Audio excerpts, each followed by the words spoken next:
Okay, yeah. Again, thanks for the introduction. That was beautiful. Um, Let me share my screen, I guess. Uh,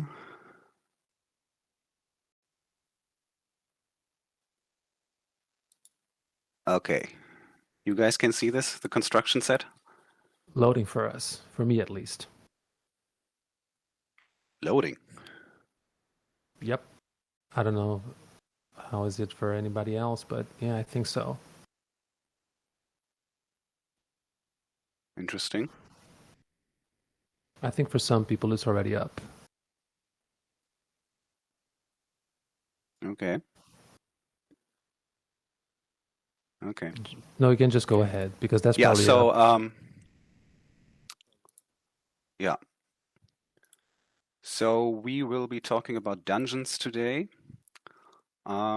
It's basically what I'm known for. Uh, but as Herdrick said, there's really no mystery to it. There's no witchcraft. It's basically all just a matter um, of how much time you're willing to invest. Um, Basically, I think anyone can do this, given time and practice. And it's okay to start small, I guess. Not every mod has to be like this grand adventure. So today we will just building a pretty small dungeon using the freeform cave approach, I guess. Um, so for anyone who has never built a dungeon before, there's basically two approaches. There's for one the vanilla approach, I guess you could call it, where you would just use these vanilla tile sets, these rooms, these prefabricated rooms that Bethesda shipped with the game. I can show that real quick. We have something like, well, maybe not this one. I'm not too used to these because I never used them. But basically, yeah, something like this. Basically, you can use these interior pieces and just snap them together using grid snap.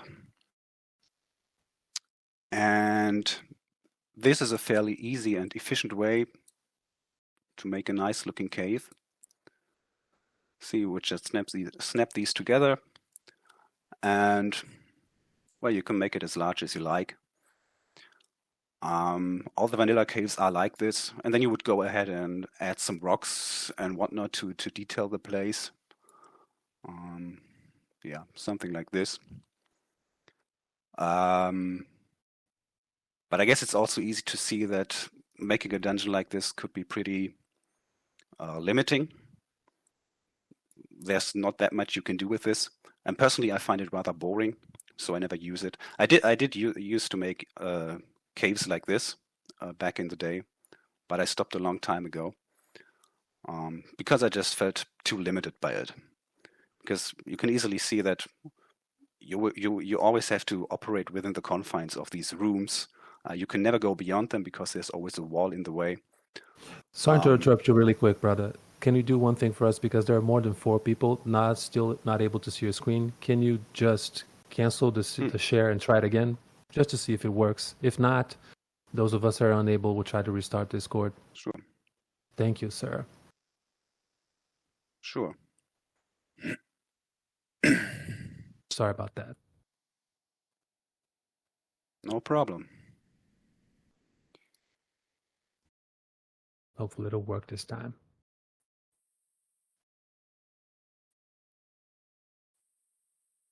Okay, how about now?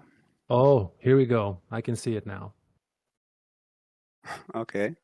Beautiful. Thank you, sir. Beautiful. Everybody's seeing you now. Awesome. Okay, great. The people in chat as well. You were talking about the different approaches in design. Yeah, exactly. So we have these vanilla cave tile sets here that you can snap together, which is a fairly easy and efficient way to make a make a small dungeon. All the vanilla caves are like this. But as I was saying, I find this approach rather boring. Although you can certainly make a good dungeon like this. It's not as though you couldn't. The vanilla caves are usually pretty lackluster, but we have quite a few talented modders in the community who can certainly make this approach work.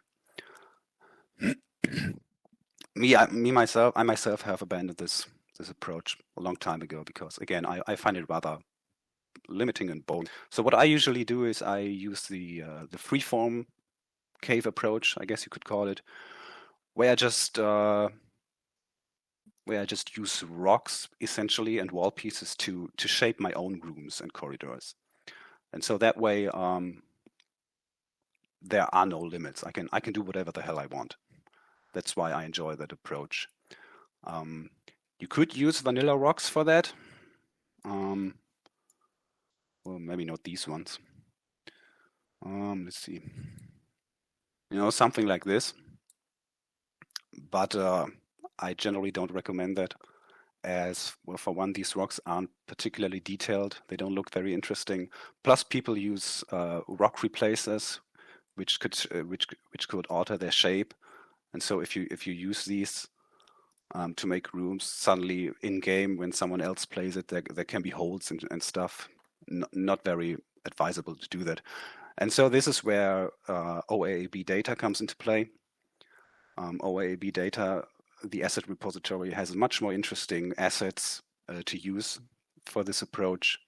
For one, people don't use rock replacers for it, and the other thing is that the rocks just look a lot more interesting, they have a lot more detail. So just by default, the caves you make using those rocks will just look a lot more interesting. So you could, for instance, use the pie tile set from OAAB. You could use, hang on. We all know you're very fond of the pie set. Right? Pretty much all your mods use that. Yeah, it's a really nice set. It's a really nice set to use. This one is probably my MVP in terms of rocks. I use this one a lot. And basically what you would do is, here's a ground piece, you can use this, and then you just basically just do this and build your own corridors like this. Now, of course, there are disadvantages to this approach. For instance, it's a lot more work than using the vanilla tile set. You will spend a lot more time building your dungeon this way. But in my mind, it's also just a lot more fun because you're so much freer in your approach. There are really no limits when you do it like this. Now, this particular tile set has the other disadvantage of, if you're making your rooms like this, your corridors like this, you will quickly run into the issue that you won't really be able to look inside from the outside. Fortunately, CSSD has you covered there, because with CSSD you can just hide selected objects. So if I were to build a corridor like this, I could just delete the ceiling or the walls for the time being, so I can look inside. Admittedly, it's a feature I almost never use, because even before CSSD was a thing, I had just grown so good at maneuvering these tight spaces with a construction set camera that I don't really need it, but it's certainly a nice feature to have. On that topic, Okay. Seelof, because you are such a master of maneuvering tight spaces, would you mind sharing with us your preferences in terms of camera sensibility, rotation sensibility? Because I think this has a lot to do with how successful you are. Because watching you maneuver those tight spaces is a beautiful thing. I can do that, although I will tell you that I've never paid too much attention to them. Oh, really? Yeah. So you're running all this way with this setup? Yep. Wow. Okay. I don't think I ever changed anything about that. It's just fair. the default settings. Fair enough. Yeah. The only things I change are the grid snap and sometimes the angle snap, although I almost never use grid snap or angle snap, so it's not really that big of a deal for me. But these settings right here, the object rotation and so forth, I've just left that as is. I love the fact Yeah. that we talked about that discipline is the thing that matters and effort. And here you are just running like a raw animal with default settings. Like you're a Yeah, pretty so to instinctive speak. guy. Yeah. Oh, that Yeah, I I guess can I I can am. live with I that. really don't think it through too much. I can live with that. Yeah. Well, you'll have to. This is just how I run things. I'm sorry to disappoint. This is what I do, baby, right? Um, Yeah, you're just that amazing. I'm sorry. Go ahead. yeah. Okay. So this will be the pie cave. But today I'll just delete all of this. I think I had still hidden. Let's delete that one too. Today we will be using the mold set because I think that is a really good beginner set. Because unlike the pie tile set and other tile sets, the mold tile set has actual wall pieces like these right here. And these have the advantage that they are see-through from one side. So handling them isn't that big of an issue. We have a floor piece right here. Oh, and by the way, I have assembled all the objects that we will be needing for our little dungeon right here. Not too many even. We can build a pretty neat dungeon out of these few pieces. So if I were to take this ground piece right here, this floor piece, let's build our dungeon somewhere over here, whatever. And then I take this wall piece right here. And with these pieces, I can pretty easily just build something like a corridor. You know, just copy this over.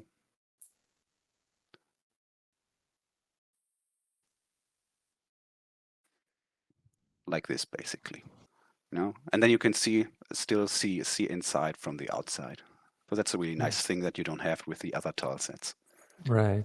For instance, with the pie tile set, where you don't have these wall pieces, where you have to work just with rocks. So at this point, you Yeah. pretty much memorized all the basic pieces you usually work with. But for beginners, so you recommend having a basic palette before building the actual thing, right? When going freeform, like you just did. Yeah, it's a nice thing, I think. It's a nice thing to do. Let me delete these vanilla pieces right here. They are just in the way. Yeah, exactly. If you're working with something that you're unfamiliar with, I think it's a good idea to just put it all out in the open and take a good look. There's also, of course, OAB cells which you can use to take a closer look. Also something I admittedly have never used. I just drop everything in my cell window myself. Though by now I don't really need to do that anymore because I know these OAB tile sets pretty well, at least the cave things. There's a lot of stuff I don't know, but in terms of the cave tile sets, I'm pretty well versed in them. Okay, so these are the pieces we're going to use for our dungeon, and I'd say we just go right ahead and start building the cave. So this is supposed to be like a cave underneath the house that Massive Juice and Random Pal built the previous 2 weekends. And the idea is that there's a guy living there who's all into drama culture and architecture. So the cave underneath will also have something to do with a drama. Basically, this will just be a natural cave that the guy living in the house will have explored a bit. And I guess the most difficult question, as is so often the case, is how do we start? In this case, I figure we just start with the basement. Random Pal already built a basement, but I figure we just, for simplicity's sake, let's just add another layer to the basement so we can basically have a trapdoor that leads down to the dungeon. And we won't be spending a lot of time on this basement here. I won't be detailing it at all, just as a sort of starting point. This is a corner. So this will be pretty much the only time that we'll be using grid snap. Can just do this and this. There was another piece I needed. That it? Yeah.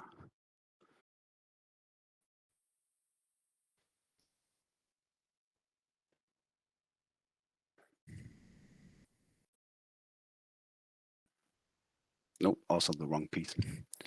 Hang on. There was a wall piece right here. Yeah, this one.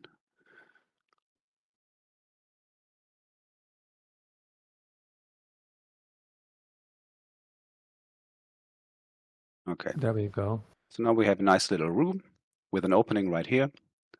And what we can do with that is basically can just, now we need to stop using grid snap again and angle snap. Can just basically have a sort of breach right here. You know, and this kind of stuff can be a little tricky to assemble it all. But the neat part about having a breach like this right here is basically that it's immediate environmental storytelling.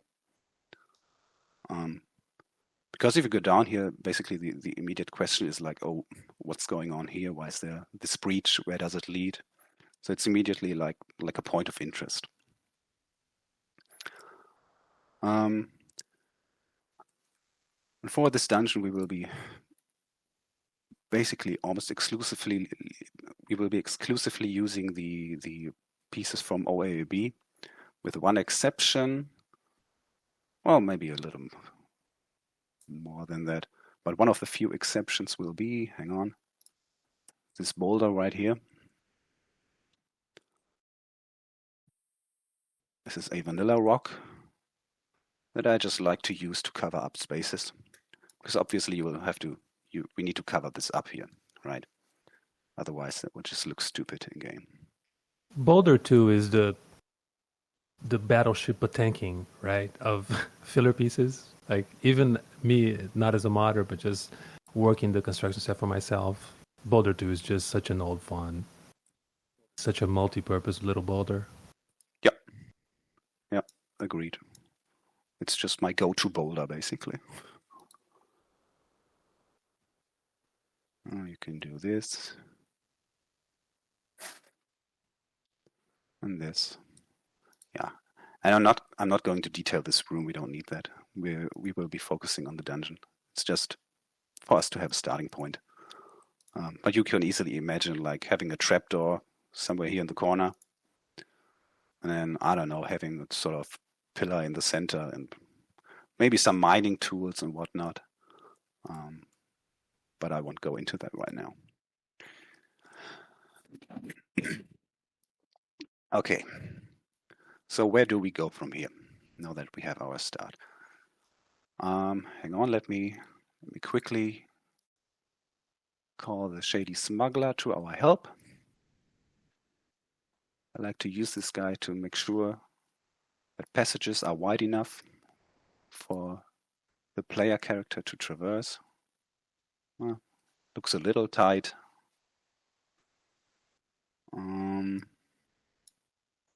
But we can make that work. And so basically what we should be doing from here is probably move down a bit. So we need to tilt this a little bit. And so what we do first is we try to build a sort of corridor that just leads downwards.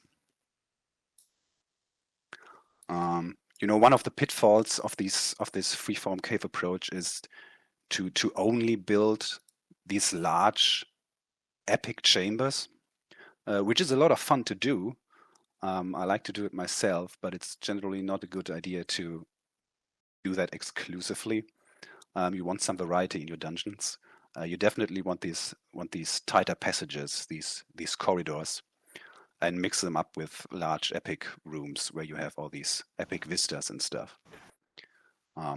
So be mindful of that. On that topic, Seelof, there's a common question from people that admire your work, myself included. When you're designing like that, do you look for gaps while you're doing it, or this is something that you do like a gap pass after you're done, or you do both? I try to pay attention as I build it, like here, for instance. But obviously, I'm not infallible. I can miss stuff, and so it's a good idea to, once you're done, to have a closer checkup, take a close look around, see if you missed anything, because there's a good chance that there will be holes somewhere that you missed before. The bigger the dungeon, the higher the chances something like that happens. Yeah, I try to pay attention as much as I can while I build the dungeon. But it's always a good idea to check afterwards, both in the construction set and in game. Obviously, you want to test your mod in game when the time has come. Yeah, so we can just keep building this corridor. Can try to take a turn, a bit of a turn.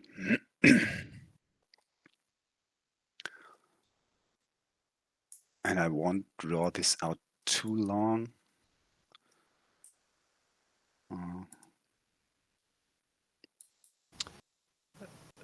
Seelof is being too humble, guys. He did everything for us.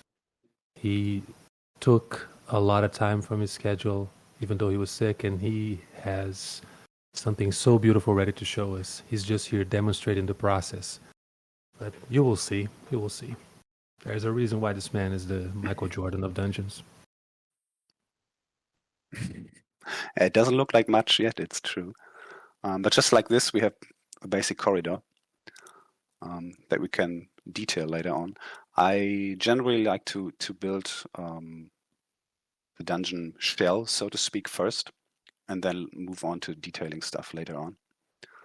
I think as a basic corridor, we can leave it at that. We don't want to make things too big. So what we do now is let's make a big room that is all nice and pretty and awesome.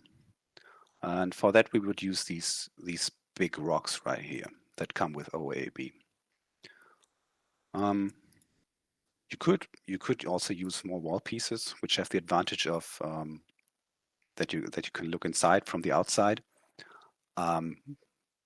But that would take a long time. I prefer to use these giant rocks. It's just much easier with them.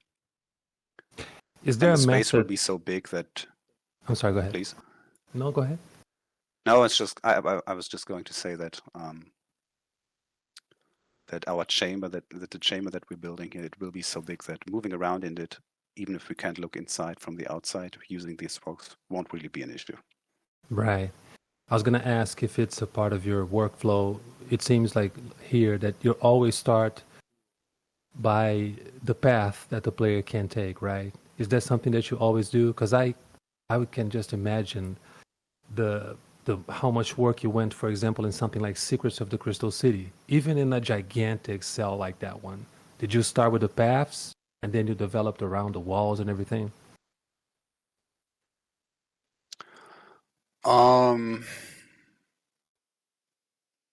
That was a while back. I don't quite remember in that particular case, but generally I just like to start at the beginning, Right. meaning the entry point, and from there it's usually some type of corridor first that leads us to these larger chambers. Right. But again, that's just my approach. I mean, I'm not really here to tell you what to do. You in the end, you'll all have to find your own style of doing things. Very true. But yeah, I guess I generally like to start with these corridors and see where things go from there. because generally speaking, I don't really plan anything when making these dungeons. I just go in having a general idea of where I want to go and how I want to what I want things to look like. Um, but it's nothing definitive. And I what I enjoy about dungeon making and about this freeform cave approach in particular is well, it's the freedom it grants me. So I don't want to lock myself down by going in having a detailed plan of what I want to do. So I Right. usually just start building with a general idea, and I see where things take me from there. Sometimes things turn out pretty much the way I envisioned it, but often enough, it'll just go in a completely different direction and end up looking completely different from what I had in mind at first. And in that note, a little bit of trivia about Seelof's background. He and I, even though we're not Americans, we share an admiration for a truly American national treasure, Bob Ross, which is a painter. And he had a program back in the 80s called The Joy of Painting. I strongly recommend people watch that. You will understand a lot about what Seelof is about if you watch that show. Long live Bob Ross. Yes. Oh, absolutely. Long Absolutely. live Bob Ross. Yeah. It's just Yeah, Bob Ross was a fun dude. because the way And that he was a Seelof lot works, about this freedom. yep, exactly. The way that Seelof works is a lot like the way that Bob approaches a painting. Like it's truly inspired just to watch that. It's a really exciting thing. Yeah, Bob Ross would always say something like along the lines of, you'll just as you paint your painting, you'll just start to see things. You will start to see opportunities, and that's basically how I go about dungeon making as well. That's in particular what I enjoy about it. This kind of freedom where I can just do whatever I want. Um, Not to mention his sweet and little I southern just accent, refuse right? to be locked down. Yeah. Yeah, And that that's true. today I thought we are gonna Though he do an was always Almaty going one. on about Alaska, I think. Oh, but that's his homeland, if I'm not mistaken. He was born and raised. Yeah. Yeah. Truly an American national Uh, treasure for all of us. He's a human treasure, that guy. Rest in peace. yeah. Yeah. There we go, Yeah, I Professor. quite liked it. Exactly. We don't make mistakes. We have happy accidents. Just as usual, Exactly. Armitage being his encyclopedic, amazing self.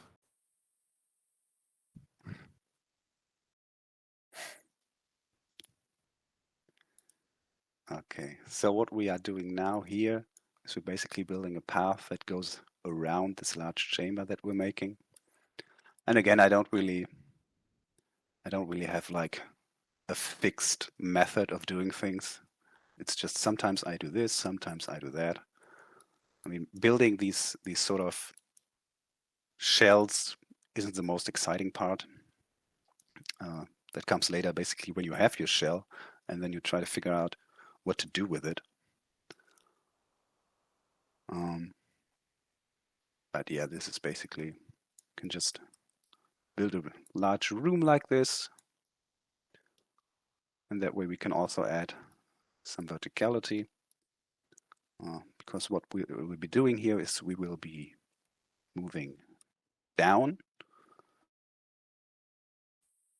And this is just a general rule of mine. Well, not so much a rule, more like a guideline, if you will. Whenever I'm stuck, whenever I don't know what to do, I generally just move downwards. I move the dungeon downwards. That usually works. It adds some verticality.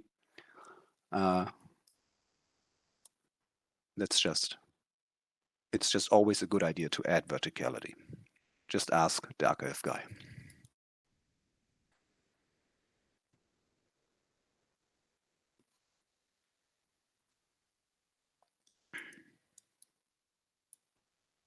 Dene said something And as you truly can see, I'm interesting. basically just spamming these rocks. Yeah. I'm sorry? Dene just said something that I completely agree. She said, I am surprised that Seelof only uses a few pieces. In game, I never once thought, oh, I can see the same rock formations here and there, which is another trademark of what you do. And also, I guess, Yeah, you the can fact that certainly. these rocks were beautifully made by the OMB team. Exactly. See, Danny, you Yep. and I, matriarch, connected. Yeah, you can certainly build a nice dungeon just using the same assets over and over again. You can just spam these, build your shell, and most of these assets from OAB are so versatile that all you need to do is just turn them around in all different angles, and it'll not look repetitive. So that's a really nice thing about it. OMB set is so good that it becomes a problem if you want to mesh it with vanilla environments, because it's just like, again, putting me naked next to Brad Pitt. It doesn't really go well together. It kind of like, there's a little bit of a distinction there, but yep. Yeah, it's true. It's true. But I think it fits in nicely enough with the main game. I mean, it's not completely out there. It's more about what we do with it. And I mean, I'll be the first one to admit that the type of dungeon that I make is usually completely over the top compared to what vanilla has to offer. But I would argue it's for the better. Yeah. Because as I said in the beginning, the vanilla caves, they are all basically the same, pretty boring. But oh well. I just think using these OAB tile sets to make a nice cave is a vast improvement. Even though I have a hunch and we're all very curious, and one day I'll convince you to do that, but just, you don't have to publish as a mod, but it would be a beautiful thing to watch a couple of the things that you did right before OAB came about, because I am betting with myself that you probably did a hell of a good job with your vanilla set pieces way back then. Well, I don't know about that. I mean, I do still have the mods I made before that. Mods that I never released. You send it to me privately, and everybody will take my word for it. There's a reason I never released it. Right, yeah. On that, Seelof and I have a surprise for the community, right, Seelof? But non-disclosure agreements prevent us from talking further about this. But yeah, next modathon. All right. Yeah, your idea. I remember. Yeah, that was a fun idea. We should definitely do that. Oh, we will. That's very true. Then it says that the Mournhole Garden was your first published mod, and it was really already truly beautiful. All right. Yeah, that little mod. Yeah, that was the first one I ever released. Yeah, not a dungeon mod, just adding detail to those Mournhole Gardens. Yeah, it's an okay mod, I guess. Right. Watching your work, you always work with the full lights on. Apart from lights, when you're putting lights, is there any other situation where you would prefer to design with the natural light of the environment you're building for? Not really. Okay. I mean, indeed, when it's time to add the lights, we will definitely work with the natural light a little bit to see how things look. Right. But especially at this stage, there's just no point turning down the lights. So we'll just leave them on. Okay, now we're using the stairs right here.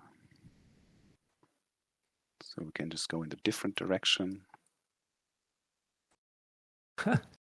Still just wrote 112 objects so far. TR guideline says keep it under 1,000 per cell. Well, Seelof may be many things. A good candidate for Tamriel rebuild, he is not. This man. No, they wouldn't like me over there. No. It just basically what we're learning today is how to break the rules. Right, how to poop all over ref count restrictions. Yeah, for us, less isn't more. For us, more is more. Very Seelof-like. Yes, sir. Yeah. Although again, this dungeon will be small. I mean, I pre-built it, so I know what I'm doing right here. Although I can already tell it's turning out a little bit different than what I had. But if things go well, by the end of it, the dungeon will be like 500, 600 objects with detailing. So that's not too bad. If I remember correctly from my research, generally, I think like to make bigger environments. Yeah. Your record, I think, is 5,000 plus on the main sale for Crystal City? Not quite, not quite. It's between 4,000 and 5,000. Yeah. Oh, I apologize. It wasn't that high. Like just 4K and Yeah. Yeah, there's one cell in Caldera Priory that has more than 4,000, and another one in Drethos Ancestral Tomb. That's also right. more than 4,000. And yes, I do get complaints about performance pretty frequently, but honestly, there's just not much that I want to do about it. Because at the end of the day, I just do this out of enjoyment, and that's just the way I enjoy it. So that's how I do it. Right. But jokes aside, we already said this, but it's always good to get on record. I mean, there's a reason why Tamriel Rebuilt do the things in the way that they do. It's just, and which I love it, by the way. It's just that we have room for different approaches. It's just Tamriel Rebuilt is just a Leviathan. A completely, they are living in Absolutely. a category of their own, and they are absolutely amazing. And you are as well. Yeah, This is why I love absolutely. this hobby so much. There's so much room for variety and different styles and different approaches, and it's just a beautiful thing. Oh yeah, definitely, definitely. I mean, the folks over at TR have their own way of doing things. I have mine, and as far as Yeah, I'm concerned, there's no right or wrong here. It's just different approaches, and at the end of the day, everyone who wants to mod will have to find their own way of doing things. Figure right. out what they enjoy and what they don't enjoy. And all I can do here is just show what I do. And maybe some of you guys in chat like it, maybe some of you don't, and that's just fine. I mean, Amen. there's more than one way to make a good dungeon. Very true. When you're designing, do you find yourself going in testing very often, or you just at a certain point that you just develop and then later on you see how it looks from the inside? I usually test pretty late in the process. Okay. I don't have a fixed point. It's just when I feel the dungeon is complete enough, then I go in game and see how things look. Okay. For the sake of people starting, like myself, Massive Juice, which he gave a beautiful lecture last week. Whatever you are, Massive, we all love you. It was amazing. And he was talking to me about design. And one of the things I've noticed as a rookie is that if I'm not careful, sometimes I start evaluating the setting from a bird's eye view perspective. Like it has to look good from the construction set, which is an absolute mistake, right? Because I've studied thoroughly a lot of your dungeons, and they are just this ugly, blotchy thing from the outside after they're done. But when you go in, it's True. just so beautiful, right? So people have to be careful with this. Not necessarily have to look good on the construction set. You have to keep in mind the actual perspective that the players are going to have, which is something Yeah, massive. absolutely. Yeah. Especially these freeform caves. I mean, when this thing is done, looking at it from the outside like this, I mean, it'll just be this accumulation of rocks. It will look like nothing. Right. You know? All your But then dungeons when look you like go inside, a it'll look a lot more yeah. interesting. All your dungeons look like a rocky hive, a rocky cocoon from a distance, right? But then you Yeah, go in true. and it's just Breath and Ancestral Tomb. Oh man, love it. Yeah, that one turned out all right. It did. And you also have to be careful because sometimes things can look pretty good in the construction set. But then you go in game and you realize, oh, maybe it doesn't look that good. Very That can true. totally happen. Yeah. You know, The opposite can especially happen. with the light distance, because Morrowind doesn't display distant lights. So when you have these big, huge chambers and you place lights somewhere far off into the distance, there's a good chance that the game engine won't render those lights from a distance, even with distant land from MGEXE. So there are some pitfalls there. So things might end up looking not that great in game, even though it looks good in the construction set. That's certainly something to keep in mind.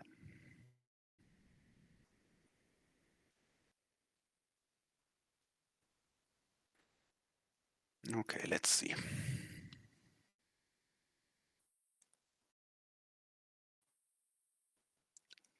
So we're trying to add some color to the mix now with these moss cliffs or mossy cliffs. Can just place them around the cavern here.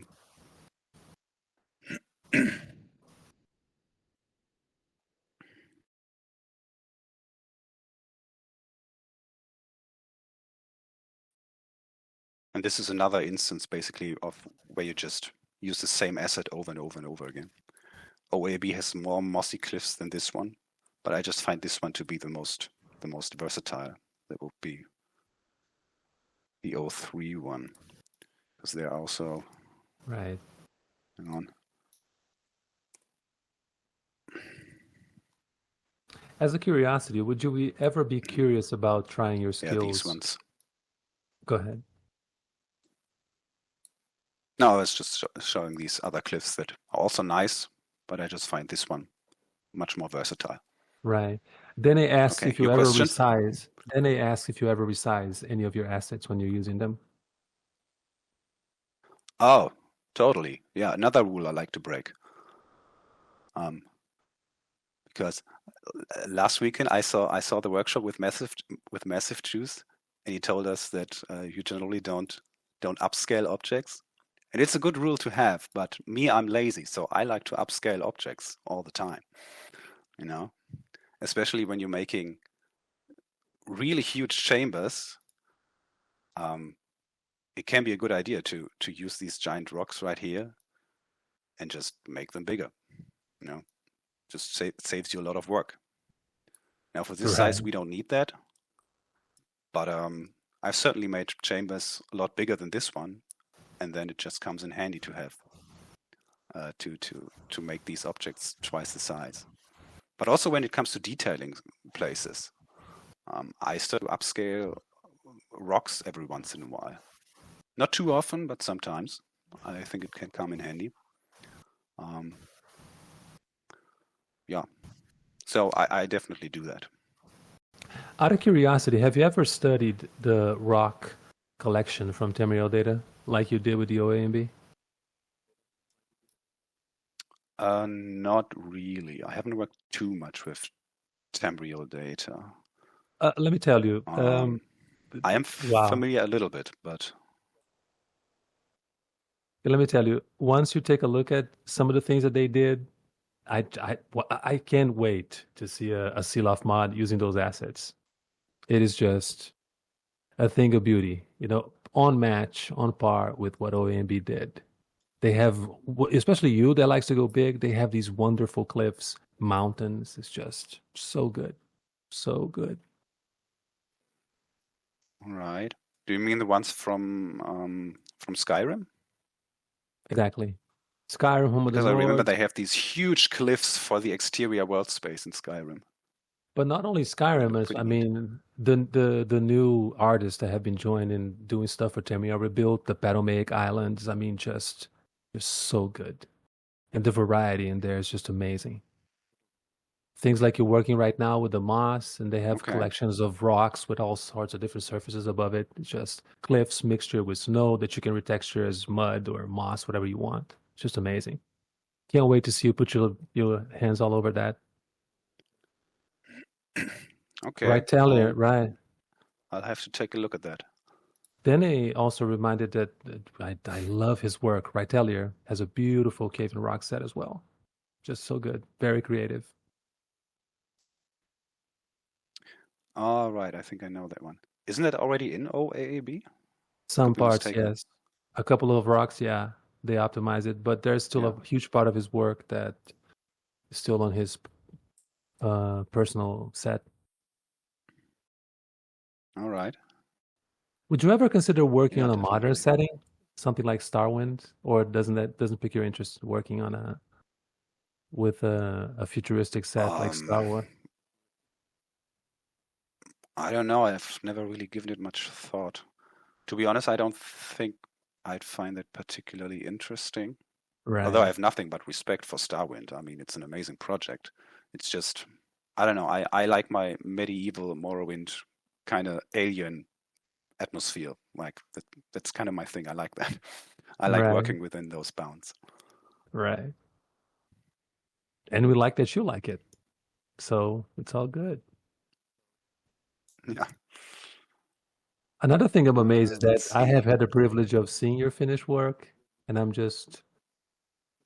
it's just amazing that you're doing exactly, wow, what you did.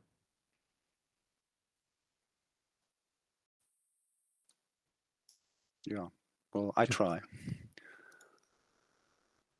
For a linguistics major, you Uh, should have been a painter, let's sir, see. really, like. No, I can't paint. I cannot paint if my life depended on it.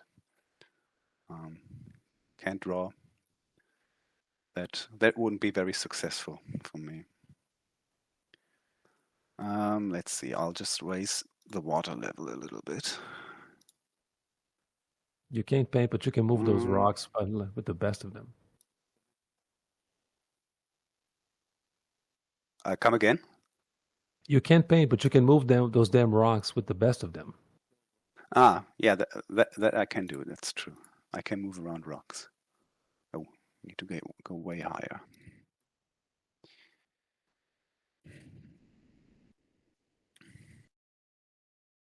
Because of course we need waterfalls. We're talking about a Seelof dungeon, and waterfalls are to Seelof the way that Robert De Niro is to Martin Scorsese. You can't have one without the other. Waterfalls. Waterfalls are great. Waterfalls are a neat way to make your dungeon stand out and just be pretty. Well, now let's go with this. Okay, so what we will do now is we will place the streamer tower right here. And this is also just a good idea in general. If you have these large chambers, what I like to do is I like to place something in the center of it to basically underscore the verticality. Because otherwise this would just be empty space and not particularly interesting. But if I add this tower to some sort of central island here, we have this kind of this point of interest, right, in the center of it all. Just makes everything just so much more interesting to look at, I think. And we can tilt it a bit, because it's a little bit dilapidated. It's a ruin after all. And then we can quickly add some sort of ground to it all, a little bit underwater. Let me just say something here to the chat real quick, Seelof. For those of you that are not being able to watch, we already tried one reload, and the thing that we're afraid is that if it jinx for Dene, she's recording for the rest of us, so we don't want to take that chance. Because if it bugs for her or myself, which are recording, then we all gonna lose. So that's why we didn't ask for Seelof to do another retry. But I don't know, G7. I mean, do you think this is a Discord thing or just maybe a local connection issue? Because I'm way out of my league here. If you think it's safe, he can just try another reload. that and that as well, then sure. Right. Better play safe and not risk breaking Denny's. Okay.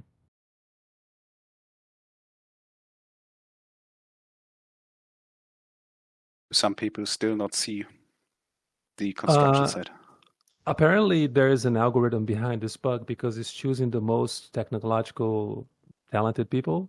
Is G7 and Brother Sector and some others. I mean, it's just revenge of the humanity side. Like, Yeah, I guess. only our techie nerd That's friends odd. are having problems. All of us that come from history, linguistics, philosophies, we're just doing fine. It's our revenge against these guys. Of course, I'm just kidding. We love you all. Yeah, let's frame it that way. Right. How would we be here if it weren't for G7? My God. Talk about a person that needs some hyping. Sector is G7. My God. Vast majority of people don't even know the things that this man is responsible for. Holy crap. True.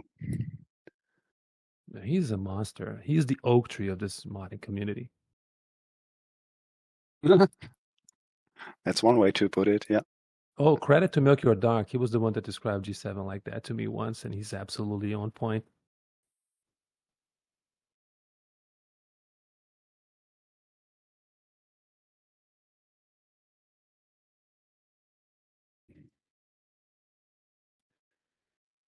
So right now I'm just adding these walls to these stairs so that we don't have any holes.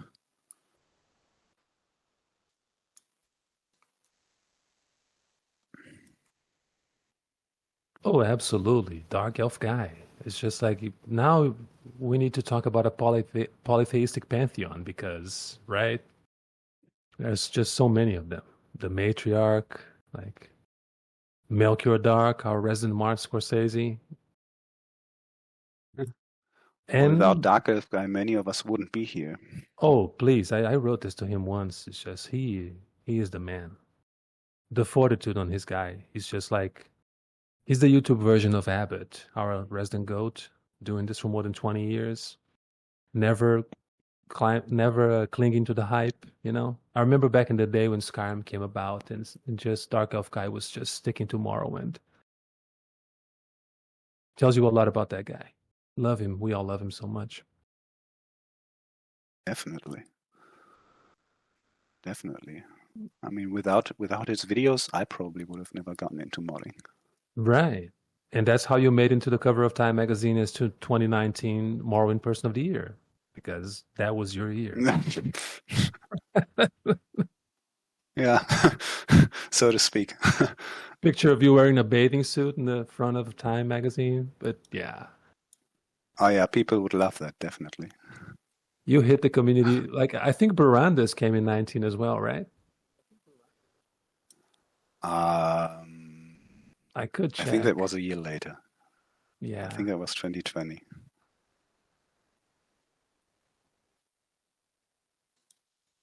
But that was the first dungeon mod I ever released, yeah.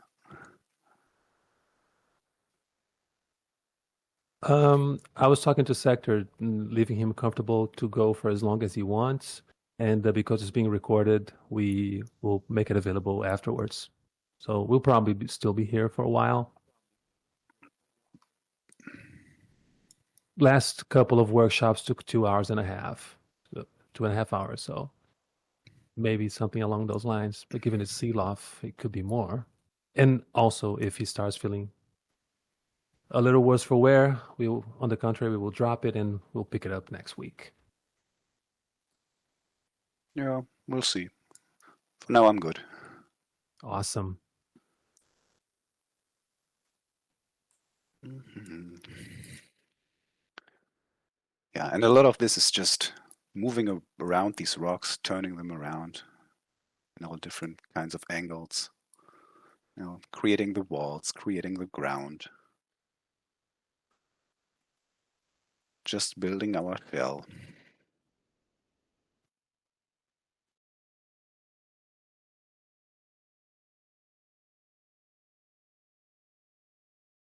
And some of this stuff can definitely be pretty repetitive and even a little boring at times. But I don't know, I just enjoy the entire process so much that I can just force myself to do even the parts that maybe aren't as enjoyable. Right.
Do you have a ballpark notion of how long it took for you to develop something like Caldera Priory, for example?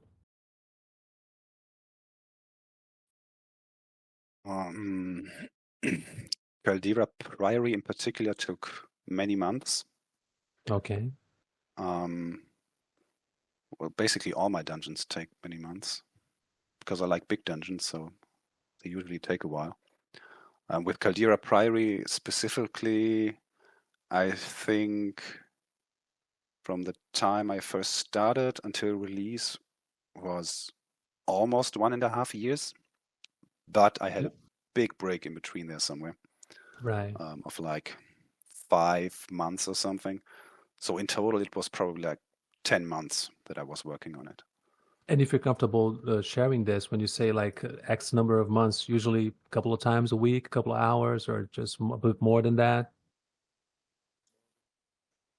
Oh, uh, when I'm in the zone, I like to mod a lot, so I can go each day hours and hours.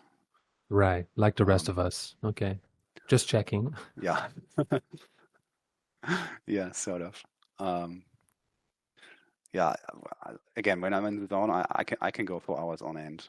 Like I can mod the entire night basically if I feel like it, and I can do that basically all week. Um, but then again, I do take longer breaks in between there. As I said, with Caldera Priory, there was like almost half a year where I didn't work on it at all. So I do Right. that as well. Dene asks a very classical question. Do you listen to music while you're modding? Yes, absolutely. I like to listen to, for instance, the Skyrim soundtrack. It's always a safe choice. um, Right. yeah, just this atmospheric music basically that puts me in the right mood for dungeon work. I think the Skyrim soundtrack is pretty neat for that. Before meeting Um, you, I envisioned you some just modding, listening to Bauhaus just like really loud. It's just like these obscure ancient sort of to what? pro. Have you ever heard of Bauhaus? Prog rock band, like just like I some I exotic. don't think so. Right, right. No, I don't think I've ever heard of them. No, not here. Yeah. So now we'll be adding some waterfalls because those are always Otherwise, nice. otherwise it wouldn't be you. Oh, I've made dungeons without waterfalls, I think. Actually, have I I? don't think I don't think I've ever seen a Seelof dungeon without a waterfall, without many waterfalls. Not even the one you did for Dene. Waterfalls are your thing. And Well, you please you keep might be doing that. right. Keep doing that because I love it. Yeah, well, they definitely add to the atmosphere. Yeah. Yeah. So what I like to do, for instance, is like here, this is our path where you go down, and then if you have a waterfall right here, where you basically walk underneath the waterfall, I think that can be pretty nice in game. That can be pretty atmospheric. Very true.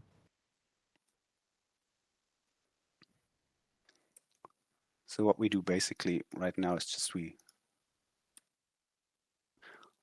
give them some like a general placement, and we figure out the details later because Right. obviously they will have to blend with the environment.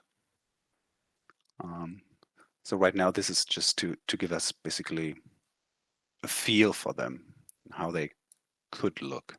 Right. This method you're taking with this dungeon, that's pretty much your workflow for all the other dungeons you've ever made, right? Start with the basics, layout, a couple of Yeah, details, and then okay. basically, All right. basically, yeah. Start with the Makes sense. shell and then just figure out what to do with it.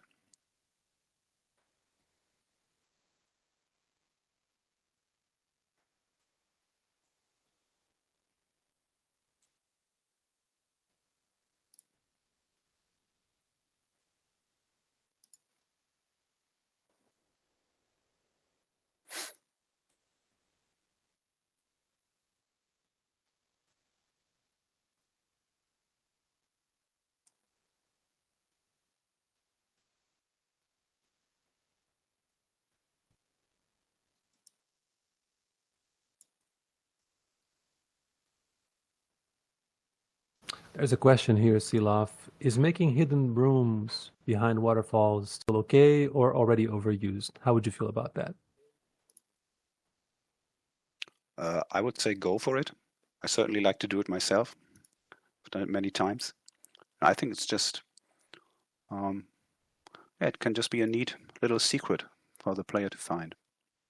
I like it. And personally, I just don't care if it might be overdone or not. I mean, if other people like to do it, they should go for it. Um, yeah, I think there's nothing wrong with it. Very true. Very true.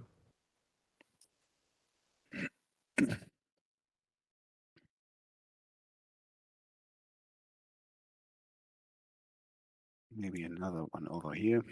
Mm-hmm.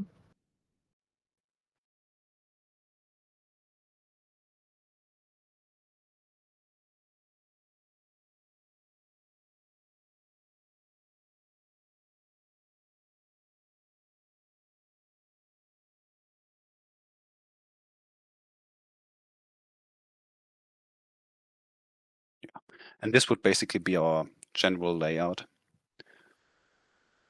And well, then the next question would be what to do with it. Right. You have to blend in these waterfalls, give them a base. They have to come. They obviously can't come out of thin air like they currently do. We have to detail this path, this pathway, and this corridor. I'd say maybe let's try to take care of that right now. Just to have a sort of change of pace. Right. That can certainly be nice every once in a while. And for you, ceilings always come last, right? Yeah, they come last usually. Because I like to be able to look in from above. As I said in the beginning, with CSSE, you can hide the references.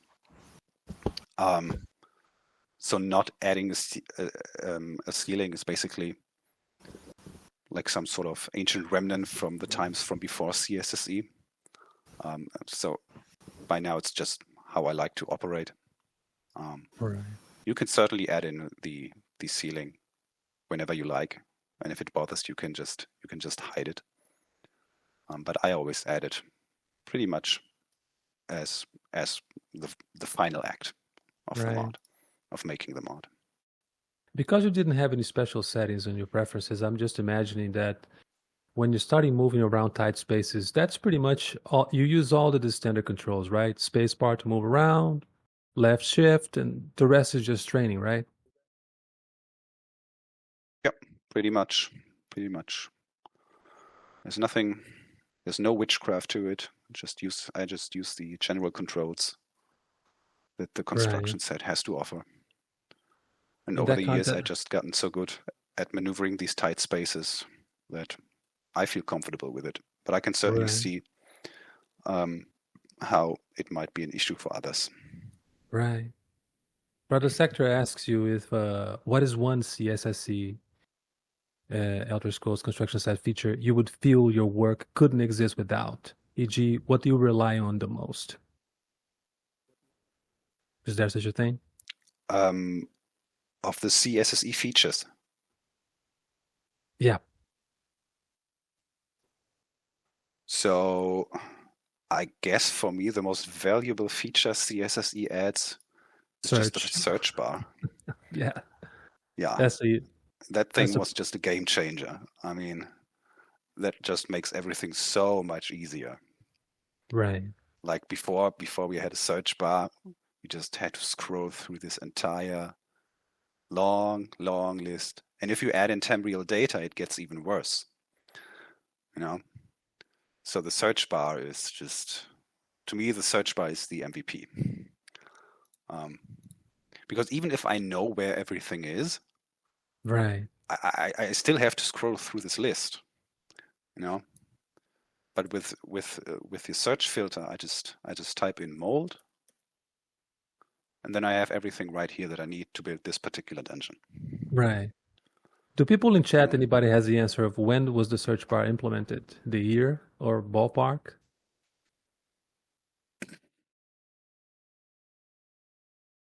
Wasn't that towards the end of 2022? So it's a pretty recent thing, right? Yeah, I mean, the entire CSSE is pretty recent, isn't it? Right. I Yeah. think it came to be sometime after Morrowind Modding Madness in 2022. Sometime after that, I think. I didn't know it Like was that recent, November, perhaps. the extender itself. I thought it was older. I think that should be about it. Right. For you personally, the thing that broke the sort of broke you out of your shell was OAB, right? You were telling me this when we were talking. That was the one thing that took you out of your shell to wanting to publish mods, right? In a way, certainly. I mean, what I do today with modding, I could not do with OAB. Right. Because as I was saying in the beginning, using the vanilla tile sets, I don't find that particularly interesting. And using vanilla rocks to build freeform caves isn't really a good approach. So I rely almost exclusively on OAAB data, and without it, I couldn't build these dungeons. So in a way, that is correct. Yes, without OAAB, I probably wouldn't be modding, or at least not as actively.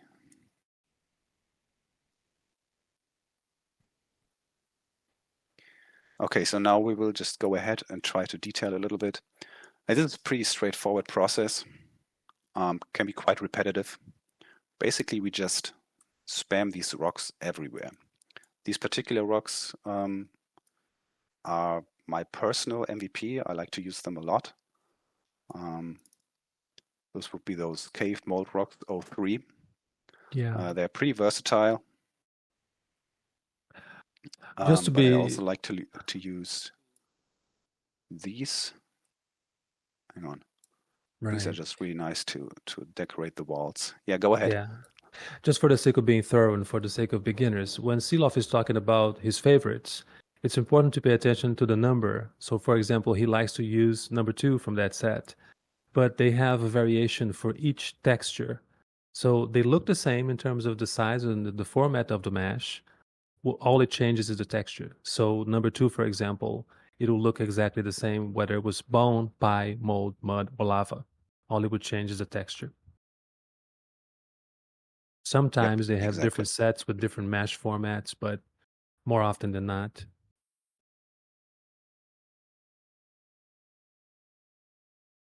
Yep, these rocks basically exist for every cave tile set that OAB has.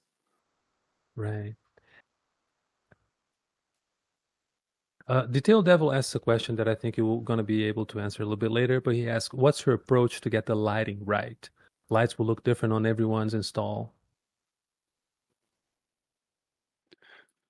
Yeah, that's a tricky one. I don't have a recipe for that. I just go by what looks good on my setup because that's all I have. Right.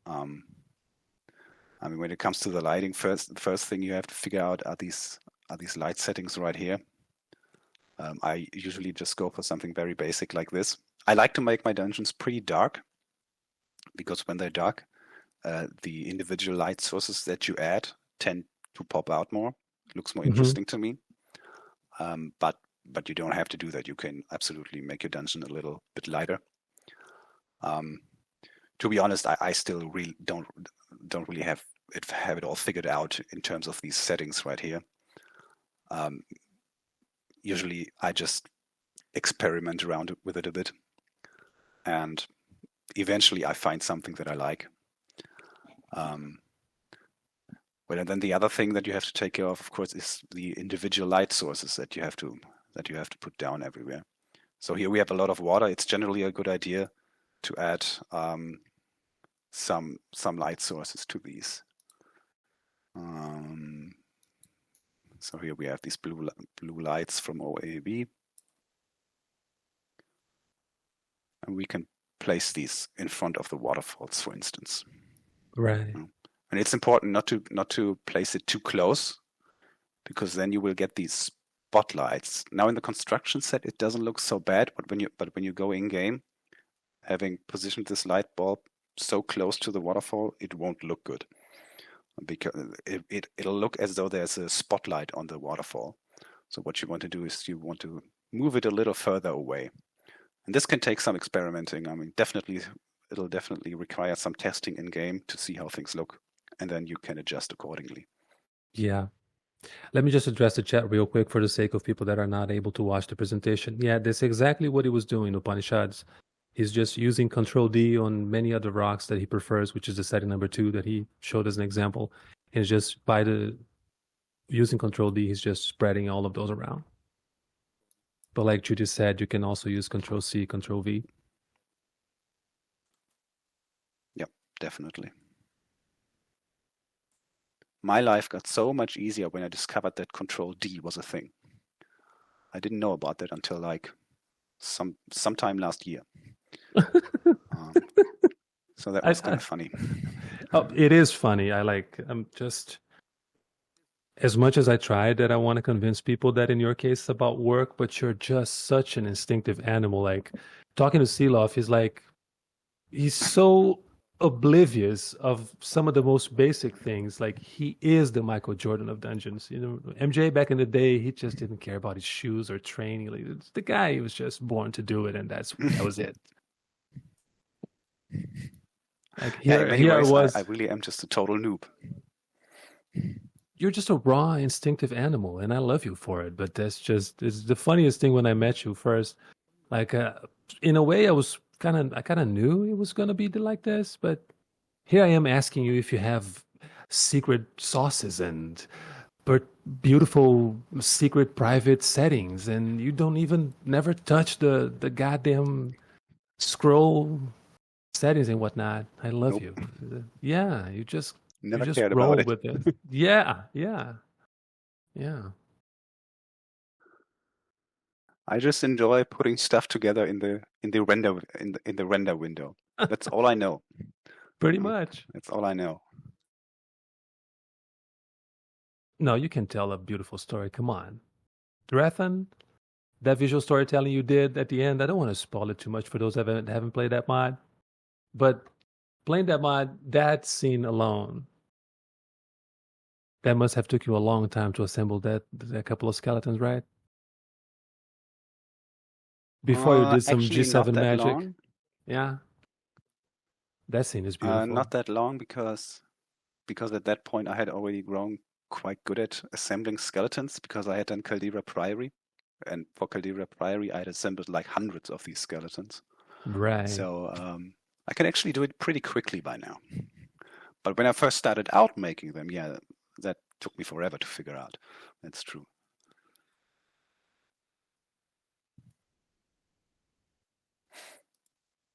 Let's add, let's go for this one. Some daylight for this giant light ray. That's also something that tends to look good. Just add these light rays. Light from the top. And then you can add some light right here. And that should probably look pretty good in the in-game. Just something to make it a little more interesting, visually speaking. Yes, sir. Okay. But we wanted to detail this corridor right here. So what I like to do is I like to add some detail to the ground just with this piece right here. Cave gravel floor. And this one will just add some variety to the floor. So it's not all just this gray texture. Yeah.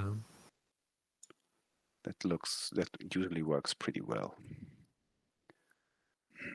You can just sink it into the ground and it will take on these individual shapes basically.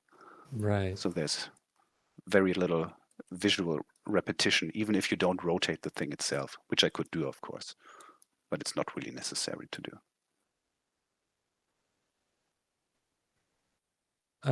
Somebody in chat can correct me, and that person is probably going to be Professor Armitage, but somebody was talking about the light rays as a game changer. I think Lugian was the one that developed those originally, and then people from OA and B just took it and updated a little bit more. But I think the founding father of those is Lugian. I could be wrong, so. But I think it was Okay. ground zero for that. Well, I Yeah. don't know about that. He still has All I know a is that collection. Melchior made these giant light rays for Secrets of the Crystal City. Yeah. The basis No, for it, I think, was Lugian's work. Denny's mentioning here, made for cavern overhauls. that could be. Yeah. Yeah. Major respect for these old timers. They did some amazing things. I mean, talk about Outlander collection by London Brook. All these beautiful things. Yeah, definitely.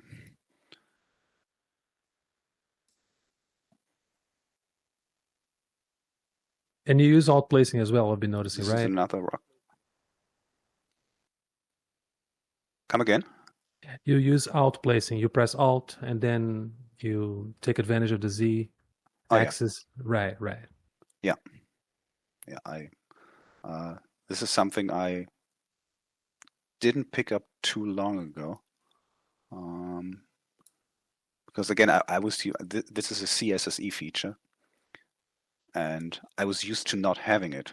So even when we had that feature, I would just always go ahead and just rotate these rocks manually. But not too long ago, I finally managed to make use of that feature to basically weave that into my procedure, at least a Right. little bit.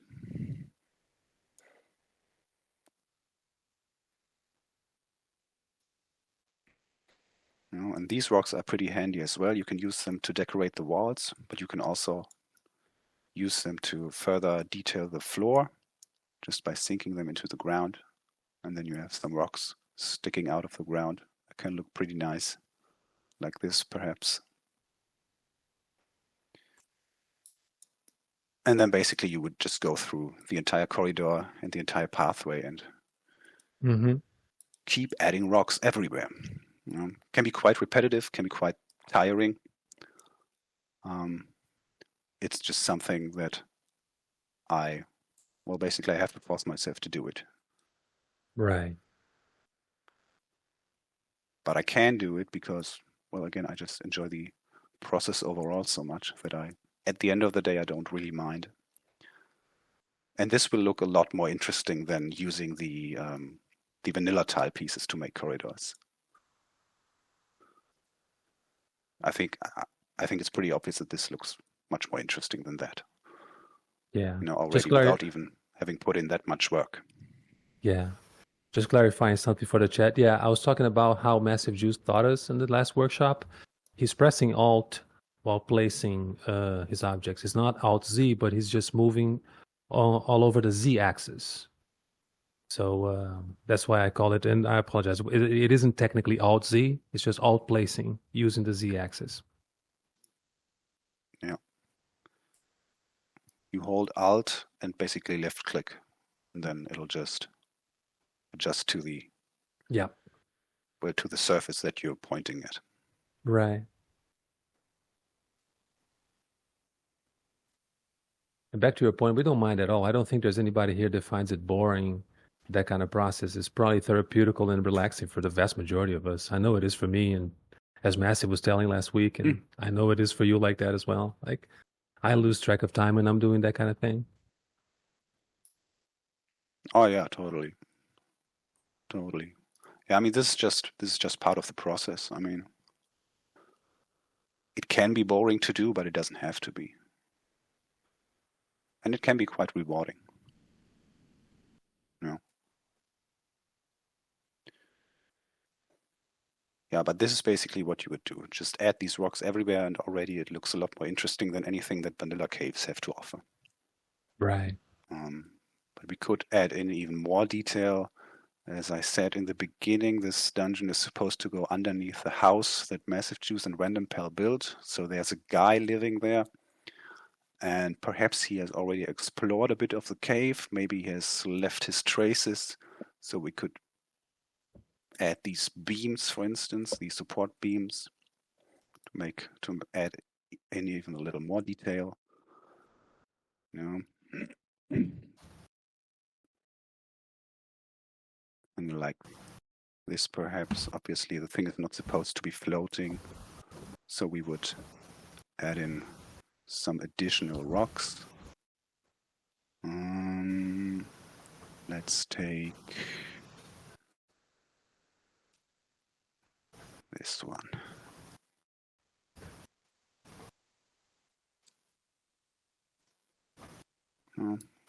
We're making it a little smaller, because otherwise it would just be too big. Now we can add it in like this. Now we have the support beams right here. Can add in a few more. Okay, maybe the corridor is getting a little too wide for it. Doesn't really matter.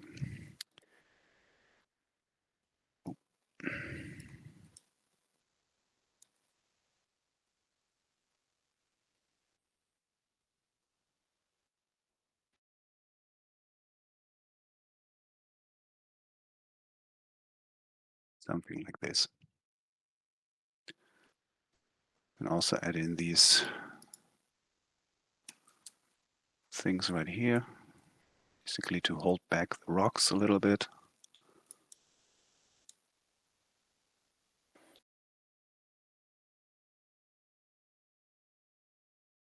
And like that, you can just add in all kinds of stuff to make it, just to make it more interesting to look at.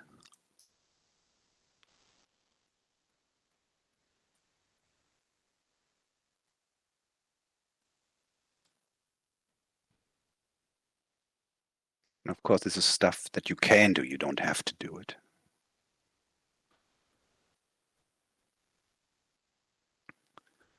You know, something like this. Then we can add in maybe some lights, some torches.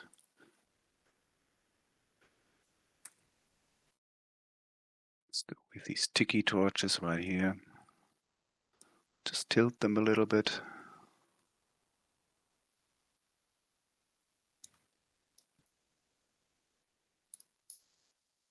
Hopla.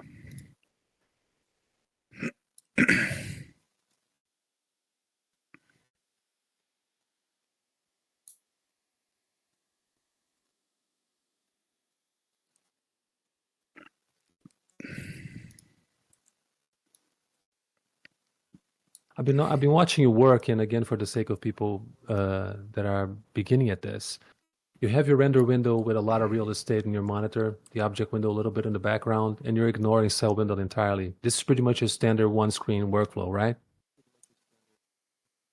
Yes, this is standard for me. Okay. I like to have a big render window. It doesn't bother me that it overlaps the object window. Right. I don't know. For me, this just works. In this very window, I never use it. Like, I don't need that because I don't switch a lot around between the cells. Even if I have a big dungeon with multiple cells, I usually just work on one cell at a time. So I don't switch around a lot. So I don't need that at all, basically. But for what I do, it's really nice to have a pretty big render window so I can see all the detail. Absolutely.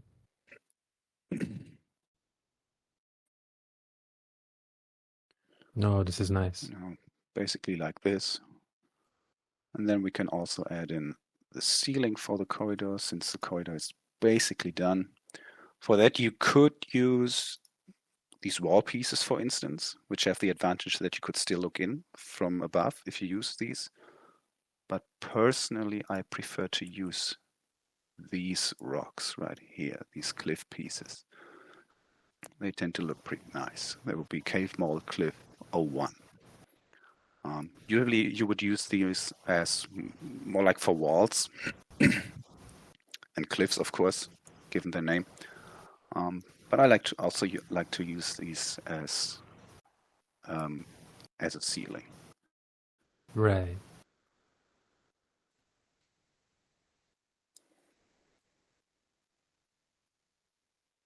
I've noticed you're still relying on the good old Shady Smuggler as your character reference, right? Yep. Right. I know there's something in OAB that is supposed to basically take over that role, but I don't Yeah. know. I just keep using the Shady Smuggler.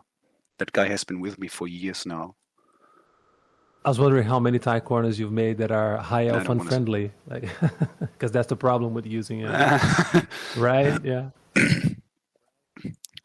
um, True, and the high elves are a little taller, but usually my caves are high enough for even the high elves to pass through. Very I mean, true. it's not Very that like true. they're wider, they don't have a wider hitbox, they're only a little higher. So Right. it's not that much of an issue, I think. Haven't seen a lot of complaints on your Nexus mod pages about Altmers bumping their heads, so you're good. No, exactly, exactly.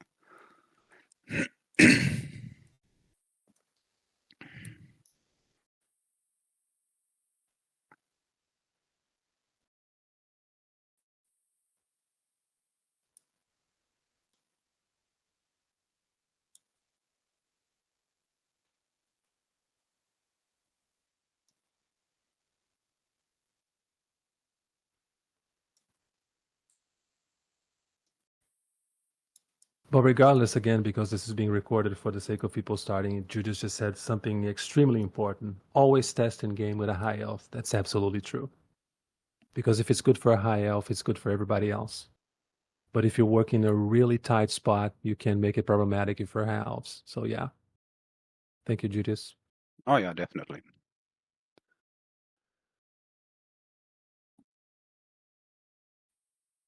Yeah. And just like that, we have a basic corridor with some basic detailing that looks, in my mind at least, a lot more interesting than anything the vanilla caves have to offer. Right.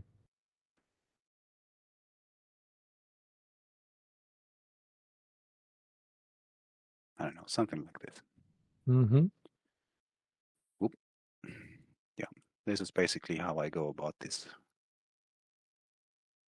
thing. I don't know, I think this looks all right. Okay. So moving on, now we would have to do the same thing with this pathway that leads down the slope. Mm-hmm. I will skip that for now. I think you've gotten the gist of how Sure you can thing. detail a pathway.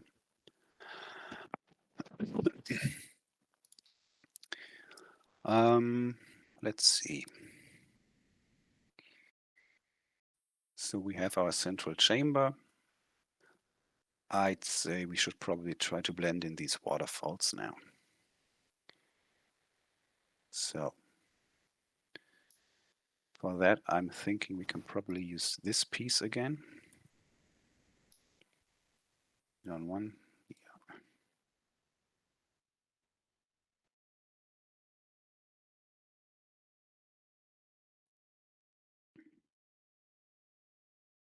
And this piece is just good for adding some, well, basically just adding some additional shape to your surroundings. So this can just stick out of the wall basically without really being a detriment to your surroundings. It'll just blend in with your walls.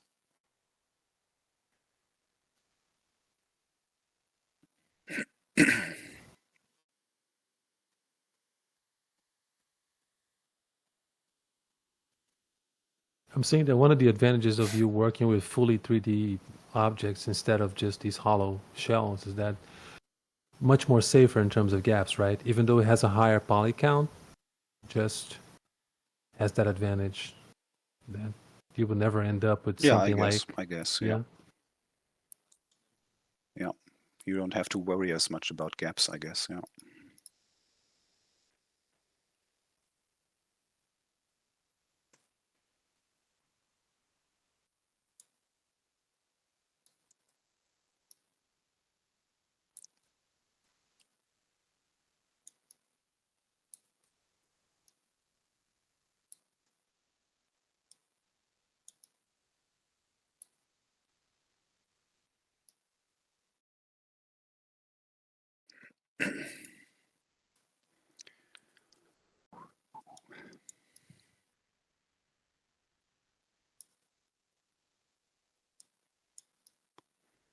Yeah, and again, I don't like to go in with a clear-cut plan or anything. I only go in with a general idea, and so sometimes I can waste some time and energy just trying to figure out stuff.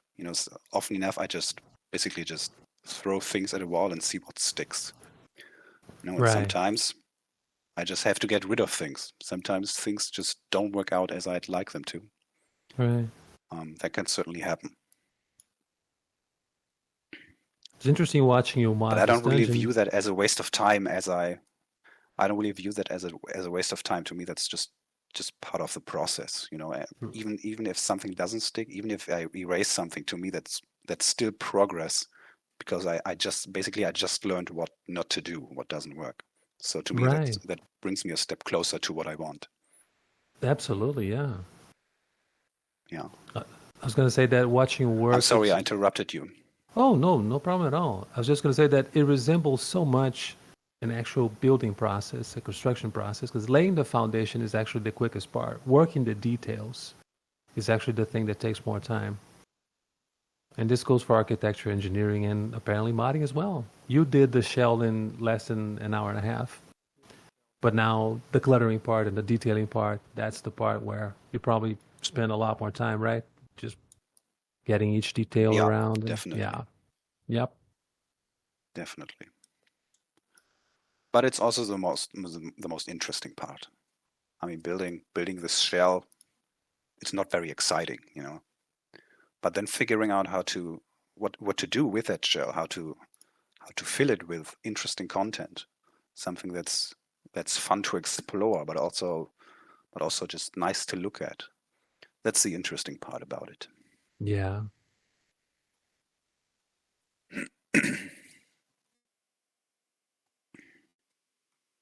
Dene made an interesting observation. I wonder how you feel about it. And she says, it's always so hard to make waterfall natural. Like, where does the water come from? Is that something that you waste time thinking about? A little bit of the realism, or you just accept suspension of disbelief and just go with it? I usually just go with it. Right. Um, like I don't know if this makes too much sense right here, but I also don't see anything that would just be illogical right out. Um, Usually, as a rule of thumb, I just go with what looks good and what feels Right. good. I'm not really in the department of going about it like, oh, this doesn't make sense, so I can do it. No, if it looks good and if it's fun to make, I usually just roll with it. And Beautiful. I just hope that people that end up playing the mod can just suspend their belief if they notice Right. such things.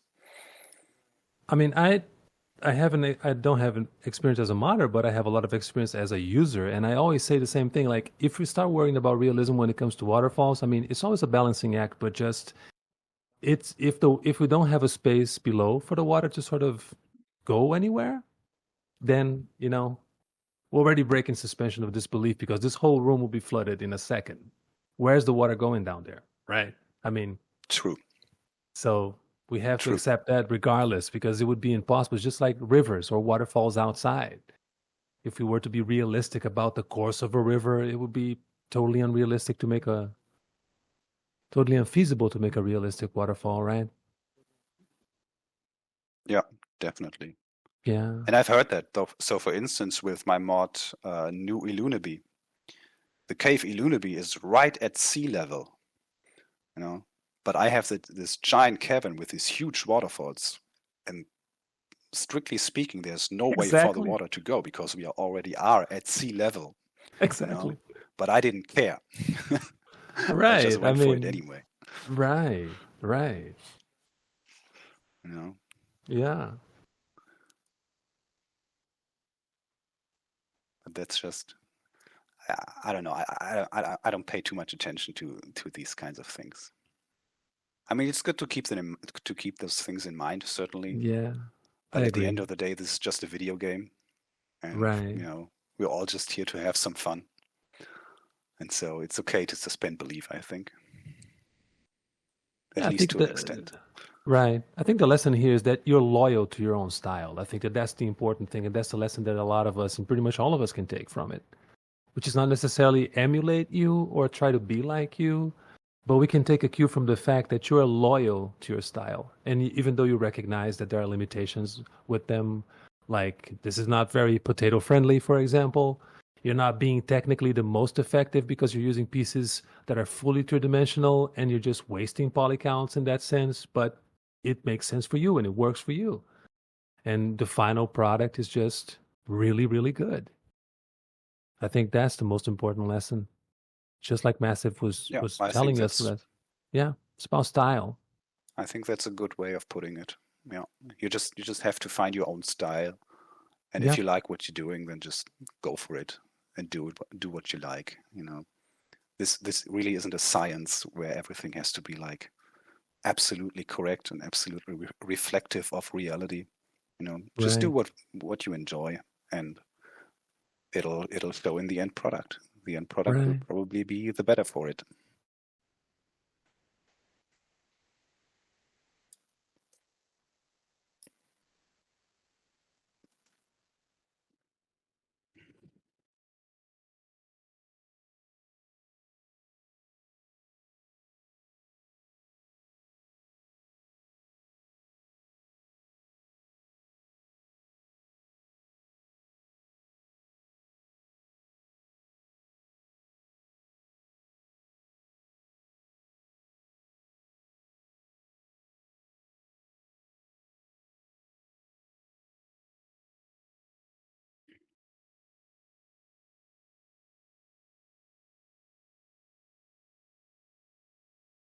Okay, now what we would do next is add these water ripples to the waterfalls. That always looks nice. Yes. Let's see, let's go for one for the smaller ones.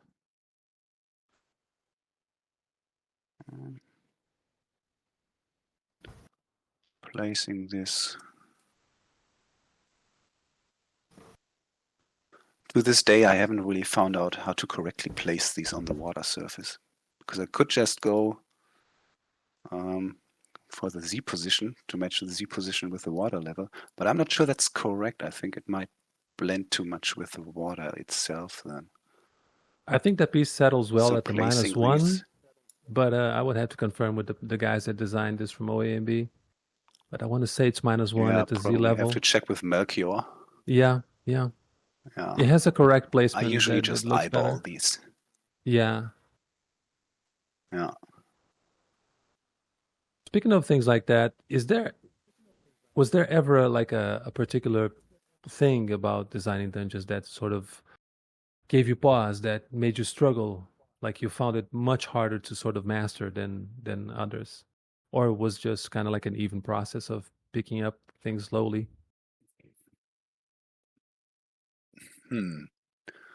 I'm not sure. I don't know. I'd have to think about that one.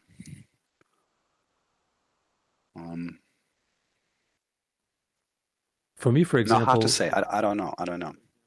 Cluttering everything after the shape is done and adding the smallest little details, I still get my behind kicked a little bit moving around. But like you taught me, it's just a matter of training yourself. But for now, we have a lot of real estate to maneuver, like you were saying. But I was studying your Dratton tomb. There are some rooms in there that I still wonder how you were able to just clutter it so well with proportion and everything without relying on light objects. Just I'm amazed. There's very, very little room to maneuver in there. Yeah. I don't know. The maneuvering stuff, again, I just learned all that before CSSC ever came to be. Right. By the time it came, you already had years of experience, I'm just comfortable with it by now. Yeah. Yeah, definitely. I mean, CSSC was released, as we said earlier, like at the end of 2022, and I had been modding at that point for a couple of years at least. I don't know. I had just grown quite comfortable with maneuvering these tight spaces at that point. Mm-hmm. I don't know. It's just that's just a matter of practice, I guess. Very true. Oh, look at this. So nice. Yeah, it's starting to come into shape, I guess. Yeah. Still zero detailing yet. I'm feeling guilty because I already know where this is going, so I already have it in my brain here. Like, Yeah. yeah. Yeah, so I guess what we could do. Hang on, I'll just take the liberty of making this smaller and try to add it to the central island here. Add a little color to that.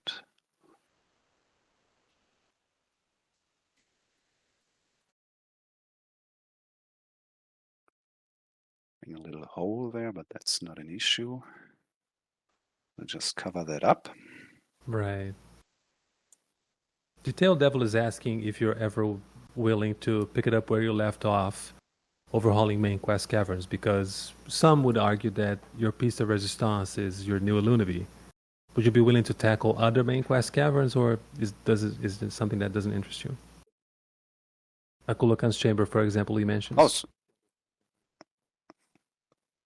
Which example? Akulakan's chamber. Oh, definitely. In fact, I've been getting pretty close to starting to work on the Dwemer ruins at Red Mountain. Oh, that is something I've been meaning to do. You've heard it here first, folks. Including Akula Khan's chamber. In fact, I've started the ESP for that, I think the day before yesterday or so. But I didn't do much. I just took a look around. Placed some objects here and there. Yeah, that's certainly something I've been meaning to do.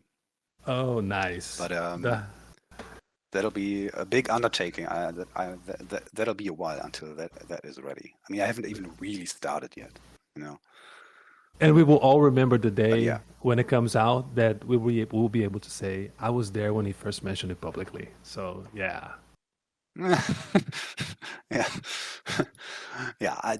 I don't know yet what will come of it. All I know is that there's some stuff that I like because I recently played Elden Ring for the first time. And Elden Ring has excellent level design all throughout the entire game.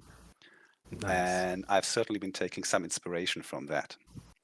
There's some stuff that I'd like to try in Morrowind. And I feel like the Dwemer ruins at Red Mountain are a good place to do that. Very nice. You've heard it here first, folks. Coming to a Nexus page near you, 2020 something. 2090. Well, as we usually say in the community. Yeah, but knowing you, it's not going to be that long. Yeah, we'll see. We'll see what will come of it. No,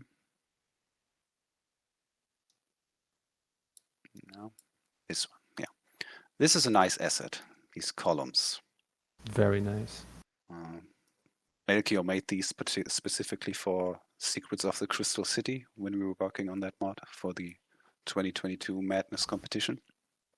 And it has since found its way into OAB, which is a really good thing because these things are just so pretty, so easy to work with. And what we can do with these is basically we just can spam these all over the place.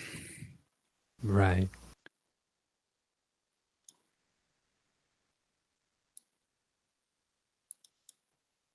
And OAB also has these smaller versions, like these right here. And I used to use these, but they do certainly look nice enough. It's just that these are so much bigger, and thus they're just so much easier to work with. So I don't use these smaller ones anymore. Right. These bigger ones are just the way to go for me. For those that don't know about Seelof's history, the man attracts there's some dramatic undertones to his existence as a modder because like he got a little sick here and we had to wait in anticipation for his mod. And he's mentioning Secrets of the Crystal City. Talked about a stacked team. If I remember, it was you, Melchior Dark, Julius, and Peter, right? Peter Halovario, if I'm remembering Yep. correctly. And you Yes. guys had a little bit of drama because you Yes. lost one member. So you only did that with four people in a month. And it's one of the most legendary Oh mods yeah. of all time. So yeah.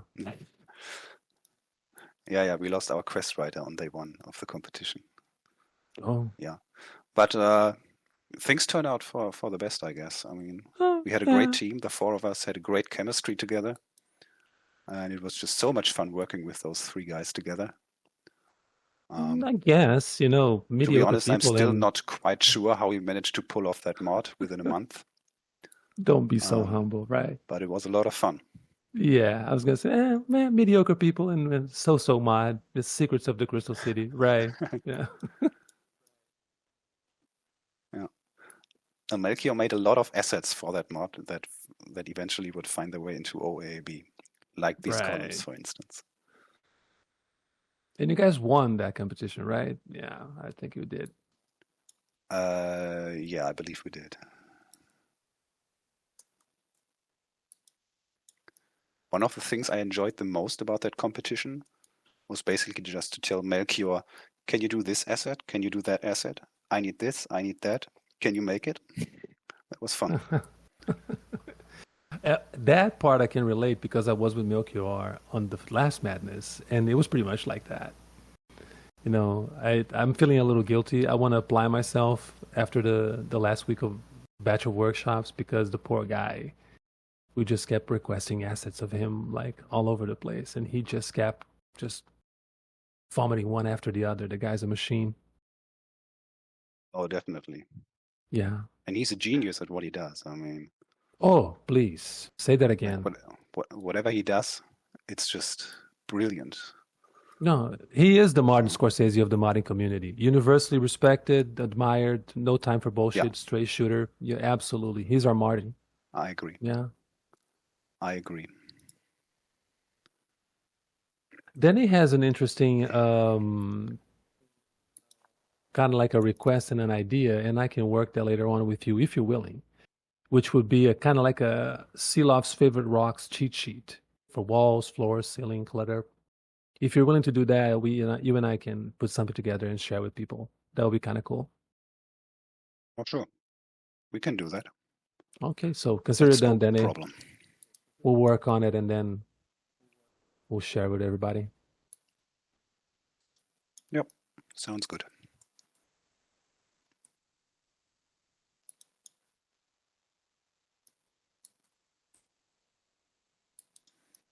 Yeah. So as you can see, I just keep spamming these columns all around. Right.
So lighting, I see, is something usually you leave it for later, right?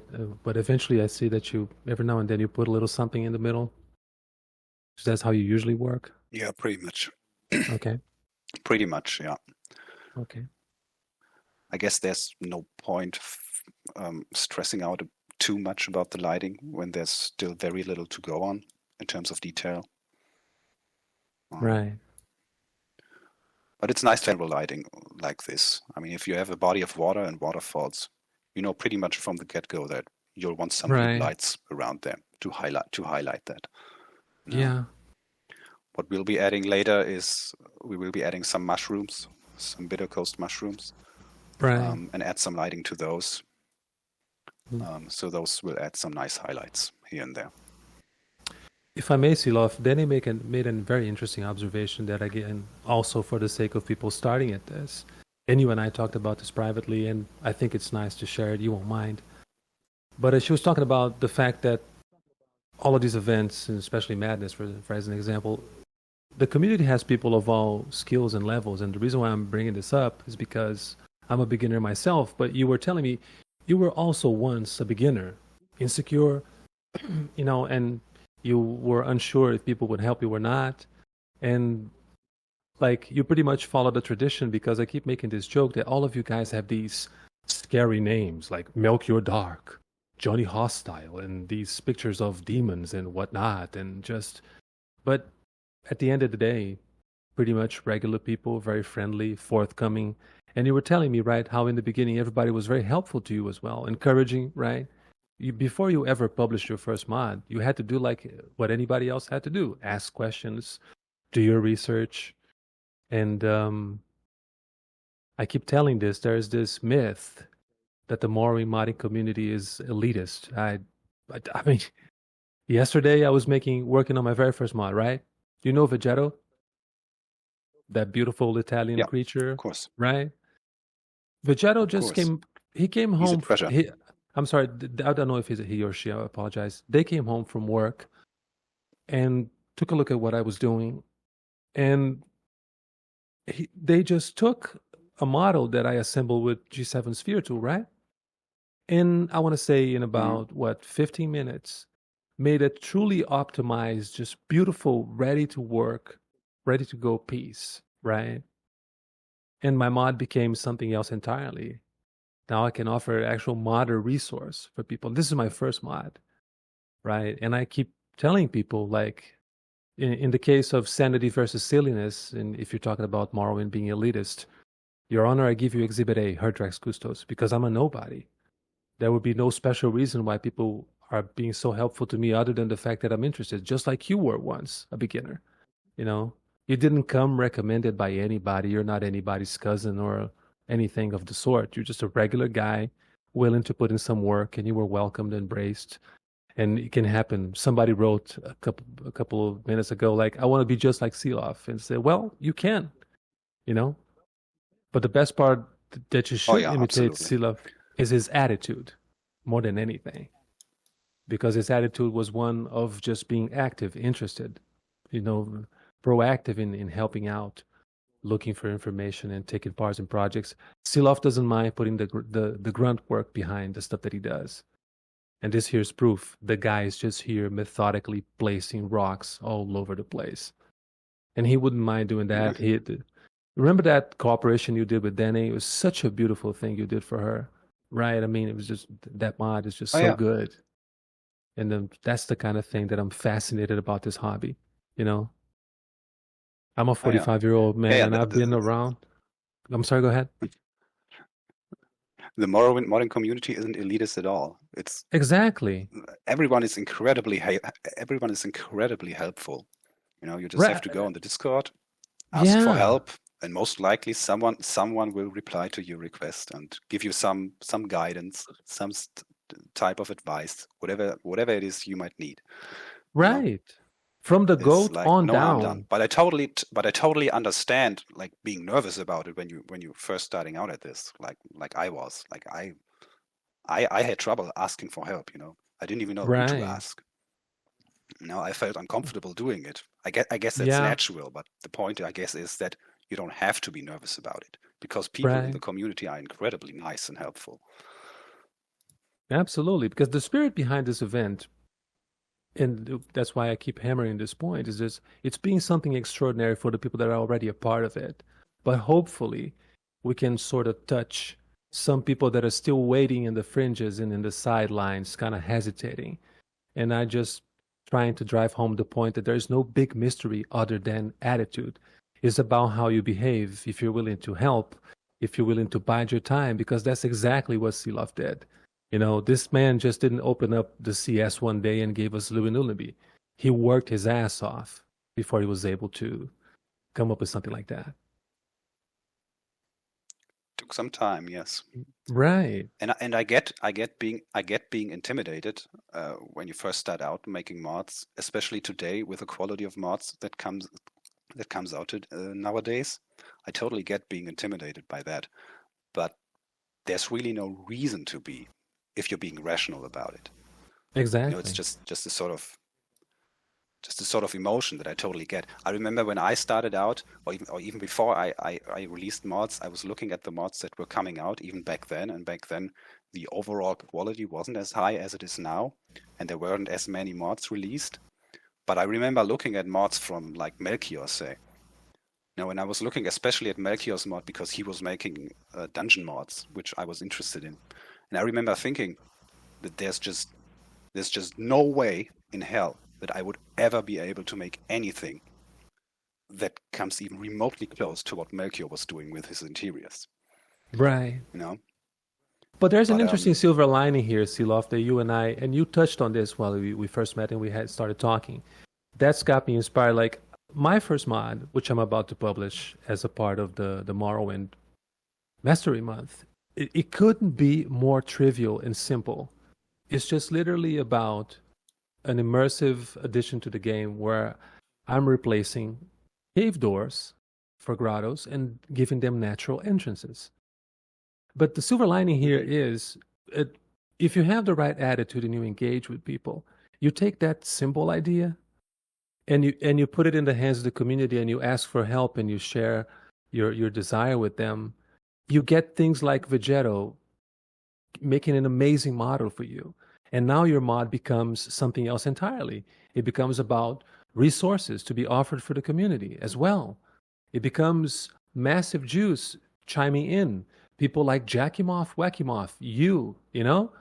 It's so not the point whether the mod I'm going to release is going to be epic or not epic, or whether it's going to be viral or not, or top of the hot mods or not. It's because of that initiative I got to meet and hang with you, Denny, and Melchior Dark, and everybody else. You know, it's like when I first started working for the OMB guys, right? I remember I told you that story. I was doing simple little chores for them of things that they could use and it was useful for them, right? And I remember the very first thing I did, G7 of all the, I don't want to curse, of all the people, right? He was just the coolest dude, encouraging, giving me tips, advice, you know. It's just like there's no mystery. Yep. This community is absolutely welcoming, and you know, just everybody can join. Absolutely. And it's the simplest things that matter, right? Seelof here, guys, for those of you that don't know him and you may look at his mods and be intimidated, this is the most down-to-earth, cool, chilled guy, you know? He's just like a regular human being like you and I, you know, had to work his butt off for everything he earned in his life. Period. Again, half the time I don't even know what I'm doing, as I think I was able to show by telling you that I don't have the first clue when it comes to the preference window or something. I never even looked at that. Dude, I wish I recorded you, me, and Danny. I'm just throwing things together. You remember you, me, and Danny getting absolutely destroyed over the most trivial sound setting thing. I wish I had recorded that because that would be a very humanizing thing, watching Seelof get his ass just absolutely beaten. Fumbling around like an illiterate child. Like, remember that? Like, we didn't know we were doing. We were like the anti-G7, the anti-sector there, right? Like, oh, how do I press that button? I don't know. Like, oh my God. True. That was a funny day. Yeah, I have no clue when it comes to those technical things, you know. And the same is true for the construction set. I don't know how all of this works. All I know is how to throw in some objects into the render window and just assemble them in a way that I find pleasing. You know, that's all I know how to do. Right. You know? I mean, It's talk really, about. really simple what I do in essence. I graduated in linguistics and a couple of teachers having their asses kicked by some sound studies, right? Jesus. That was so Yeah. cute. And by the way, Sector wrote something here. Sector, the truth is this. It's like I was having a conversation with Melchior Dark, and I was saying something like to him, like, it'd be cool if we could have like a music festival. And then Melchior said, you know what? Let me talk to Dene, see if we can come up with something. And then Dene and Melchior Dark organized Lollapalooza. So, like, it's really not about the credit. The whole credit lies on the shoulders of Dene. And the attitude about Melchior Dark just picking up on a conversation I had with him and saying, you know what? We're going to do something about it. I will never forget that day. Hmm. And because, Seelof, like, when I had that talk with Melchior, it was like a couple of days later, he already had brought in Dene, G7. Look at this squad: Dene, G7, Lucifer, Murlord. Talk about the stack, right? And they just curated the Mastery Month, and everything else is just history. It's the most amazing thing. Sector mentioned the project Modding OpenNW, which he's one of the managers is a part of. That's the reason why I'm here. They were the ones that broke for me and that introduced me to everybody and everything. Yeah, Yeah. definitely. Yeah, as I was saying, Mm. everybody in the community is just so nice and so helpful.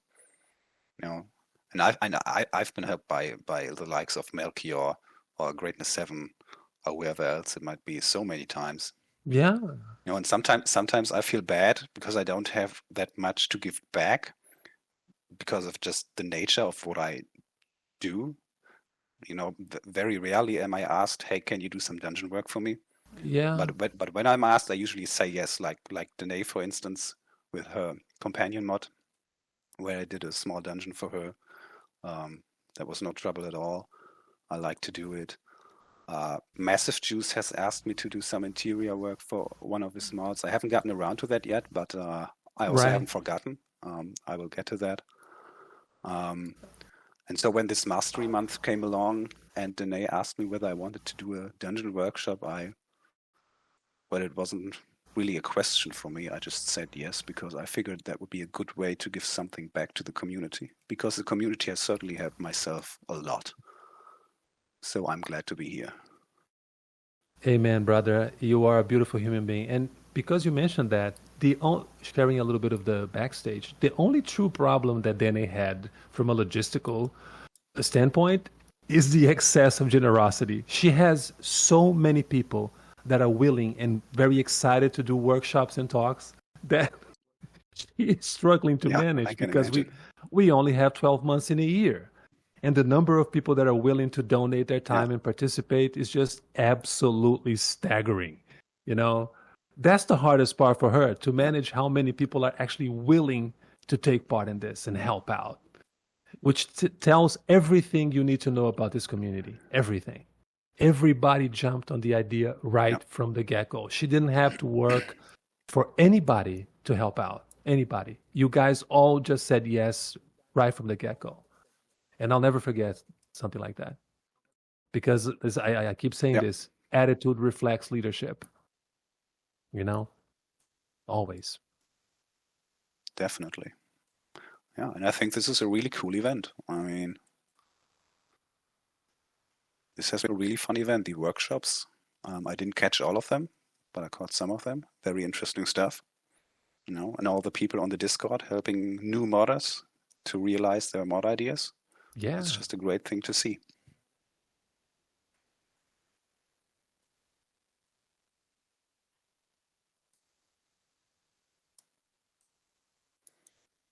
Yeah.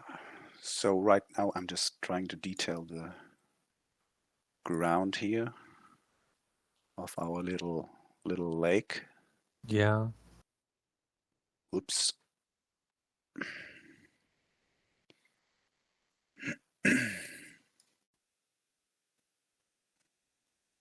Which means just adding in more rocks And with these caves, when it comes to detailing caves, it's all about the rocks. You just put them everywhere.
One thing I've been noticing, because it's starting to get to a point where it's a little harder to maneuver, if you guys can see the way that Seelof is working, is that sometimes, depending on the visual context that he's in, he will use Control D because he wants to place a rock right next to where he's just working. But other times, he's taking a piece from above and he goes below the water on a tight corner.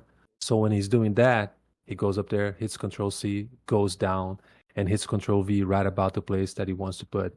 Would that be about right, Seelof? That sounds about right, yes. Yeah, because that's a nuance, and interesting that I picked up, that it does help. On certain contexts, Control D is your best friend. On others, might as well do Control C, Control V. Yeah, it's situational. It's not really something that I pay attention to. Right, it just became a natural thing for you, right? Yeah. You've been able, yeah, sort of. Yeah. But you've been able to pick it up. Yeah.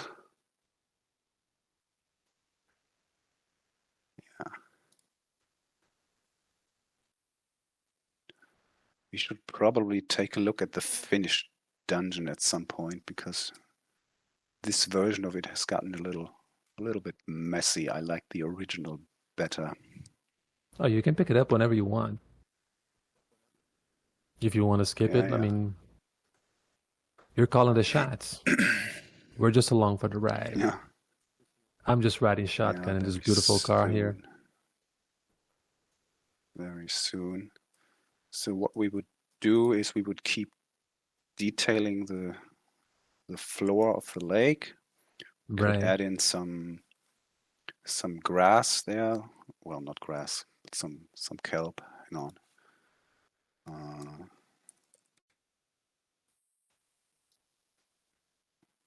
Damn. These things we could add in. Just to add some detail to the floor. And on these cliffs, we can add in some mushrooms. Container, BC. And we would just add these regular bitter coast mushrooms. There's certainly precedent for using these mushrooms in caves all over Vardenfell, if you look at the vanilla caves. And I guess it makes sense, even though they are technically from the bitter coast. But I mean, caves are usually a pretty humid place, right? Humid environment. Yeah. So it would make sense that mushrooms grow there. Right. And then you can just add these in certain places. Like this, basically. Could add in some additional rocks just to add an extra layer of detailing. I have to make these smaller. No, and then you can have these mushrooms basically around these rocks. That usually looks pretty neat. Can sometimes be a little tricky to correctly place them. And then you would add some lights. We have these vanilla lights for that.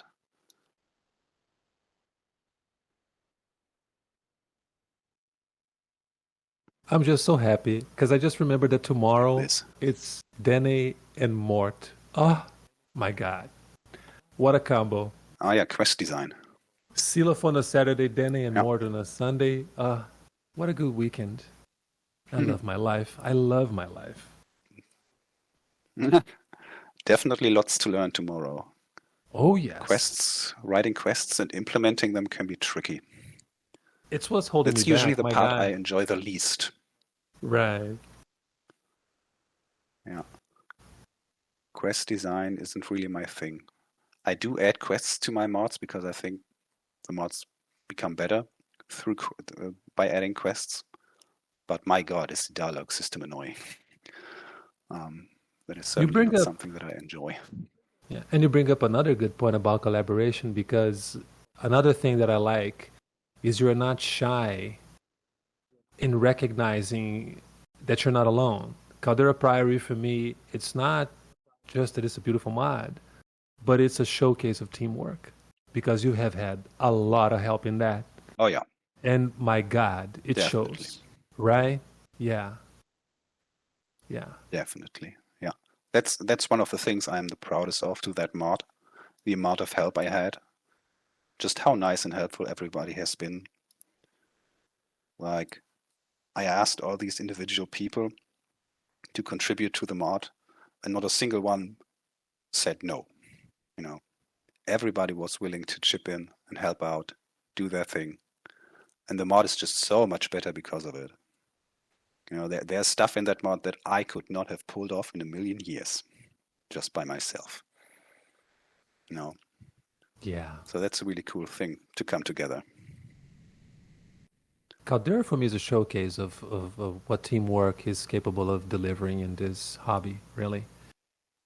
I'm not spoiling anything, but there is a scene, for those of you that haven't played it, which is part of the climax. And I'm not exaggerating. It is an actual cutscene that is happening right in front of your eyes. I'm talking like a full bona fide cutscene, you know, and it's just absolutely smooth. It feels like you're playing another game. I'm not going to say what it is, but it's worth playing that mod for the climax alone. And at the same time, it does and that feel part like that you're describing. Yeah. Go ahead. No, go ahead. Yeah, what I was going to say is that part that you're describing, that is probably my favorite part of the mod, just because of all the things that are coming together in that scene that you're describing. Exactly. Thank you. There's the entire scene, the animations about it, the scripting about it. That's all Greatness 7. There is the creature model, which was made by Lambshark. There's the voice acting by Rafim Vengar. There's the music, the custom music that Scipio had written for the mod. You know, all these things coming together. And yes, also my interior work, obviously. I basically provided the scene for it. There's so much stuff coming together from so many different people. So that was really satisfying to see, to come together. That was really fun. Yeah. And we're very grateful that you guys came together for that one. And that's possible just by talking to people, you know, just by talking to people, asking around. And again, everybody is just usually so nice and helpful. There's really no harm in asking. I mean, the worst answer you can get is no. I mean, precisely. No harm done, right? Thank you. Exactly. Yes. Nobody will bite off your fingers or something. No. I'm still waiting, because I challenge people to find one of the veterans mistreating rookies and just belittling them. I can challenge anybody with that and I'll win because you just can't find it. Not the likes of G7, you, Sector, Yep. Dene, people like that. You know, it just doesn't happen. No, it doesn't. It definitely doesn't. All right, I think we should probably take a look at the dungeon that I had pre-built. All right. The because moment of truth. I'm getting a little tired, to be honest. Oh, please. We're here. Yeah, we need your rest, sir. Yeah. We can wrap it up. We can Yeah. wrap it up. So what we would do, continue to do is we would add all these details in here, right? We would add mushrooms, ferns, add all these light spots with the mushrooms. And Right. that should come together pretty nicely. So I'd say let's just take a look at the finished dungeon that I have in the other cell. It'll look a little different because obviously I wasn't able to recreate it exactly the same. Right. Oh, there it is. Yeah. I had pre-built some additional stages, which I thought we might skip to. We ended up not doing that. So this one right here, this little blob of rocks that looks like nothing, is basically the finished product. Yeah, pretty ugly, but if we go inside, it looks pretty neat, I guess. We turn off the lights. Just for those of you that can't see, what Seelof did for us, guys, is that he created an entire ESP, and within it, he just designed on purpose the same dungeon on 3 stages for our sake, so we can be the most didactic. We have the shell, we have a middle stage, and the finished thing, and he also left us to decide the palette of the assets he uses. We can never be grateful enough for you, sir. We love you, not only for the quality of your mods, but your attitude, like we were saying. My pleasure. Yeah. So in the finished dungeon, again, we have this room right here that we built in the very beginning. We have this breach into the cave. We have this corridor with torches, support beams, some rocks, which looks pretty nice. We could actually add even more details. For instance, we could have like some moss hanging from the ceiling, or some roots, some vines. That could certainly look good. Right. So we would go through here. Then we have our path. Leads down this slope. So in this case, I detailed the path with more rocks, more of these support structures, more torches. So in game, we would go all the way down here, and then down these stairways, all the way to the bottom, to the water, where we have all these waterfalls, the central tower, all these columns right here that we were spamming earlier. Right. Mushrooms everywhere, just to add all those little highlights. And if we look at the light sources, there are quite a few light sources right here. Right. The advantage of what you just did for us, Seelof, is that the combination of people watching this later on YouTube plus the ESP, it gives us a perfect window in how your mind works and your workflow. Because looking at the finished thing right now, after all you did, we can pretty much understand how you went about doing every little thing. So thank you again for that very didactic ESP and a beautiful presentation. Yeah, you're welcome. I hope I was able to make it come across how I go about it, how I go about making dungeons. Again, there's no one single right way to make a dungeon. Right. You can certainly operate in a different manner to make a good dungeon. You can even take the vanilla cave tile sets that I was showing off in the beginning and make a good dungeon with those. Though I would argue that this freeform cave approach is just much more satisfying and much more interesting, to me at least. But again, everybody will have to find their own different style. In the end, it's just important that you enjoy the process, Because if you don't enjoy the process, the end product will probably not be as good. So just try your own hand at it, see what you like, see what you don't like. And if you put in the time and the practice, there's no reason why you shouldn't be able to make a great dungeon mod yourself. After that, it'll be a sin to add anything else to it. Just words of wisdom. It's a beautiful way to close it. Because you're getting tired, my friend. We all want you to feel healthy and rest. You already did so much for us. Thank you. Thank you so much again. Are you okay wrapping up? Yeah, you're welcome. Do you want to say something else, or? No, I'm good. I'm good. Oh, okay. No, I'm good. I think that was a good closing note. It was beautiful.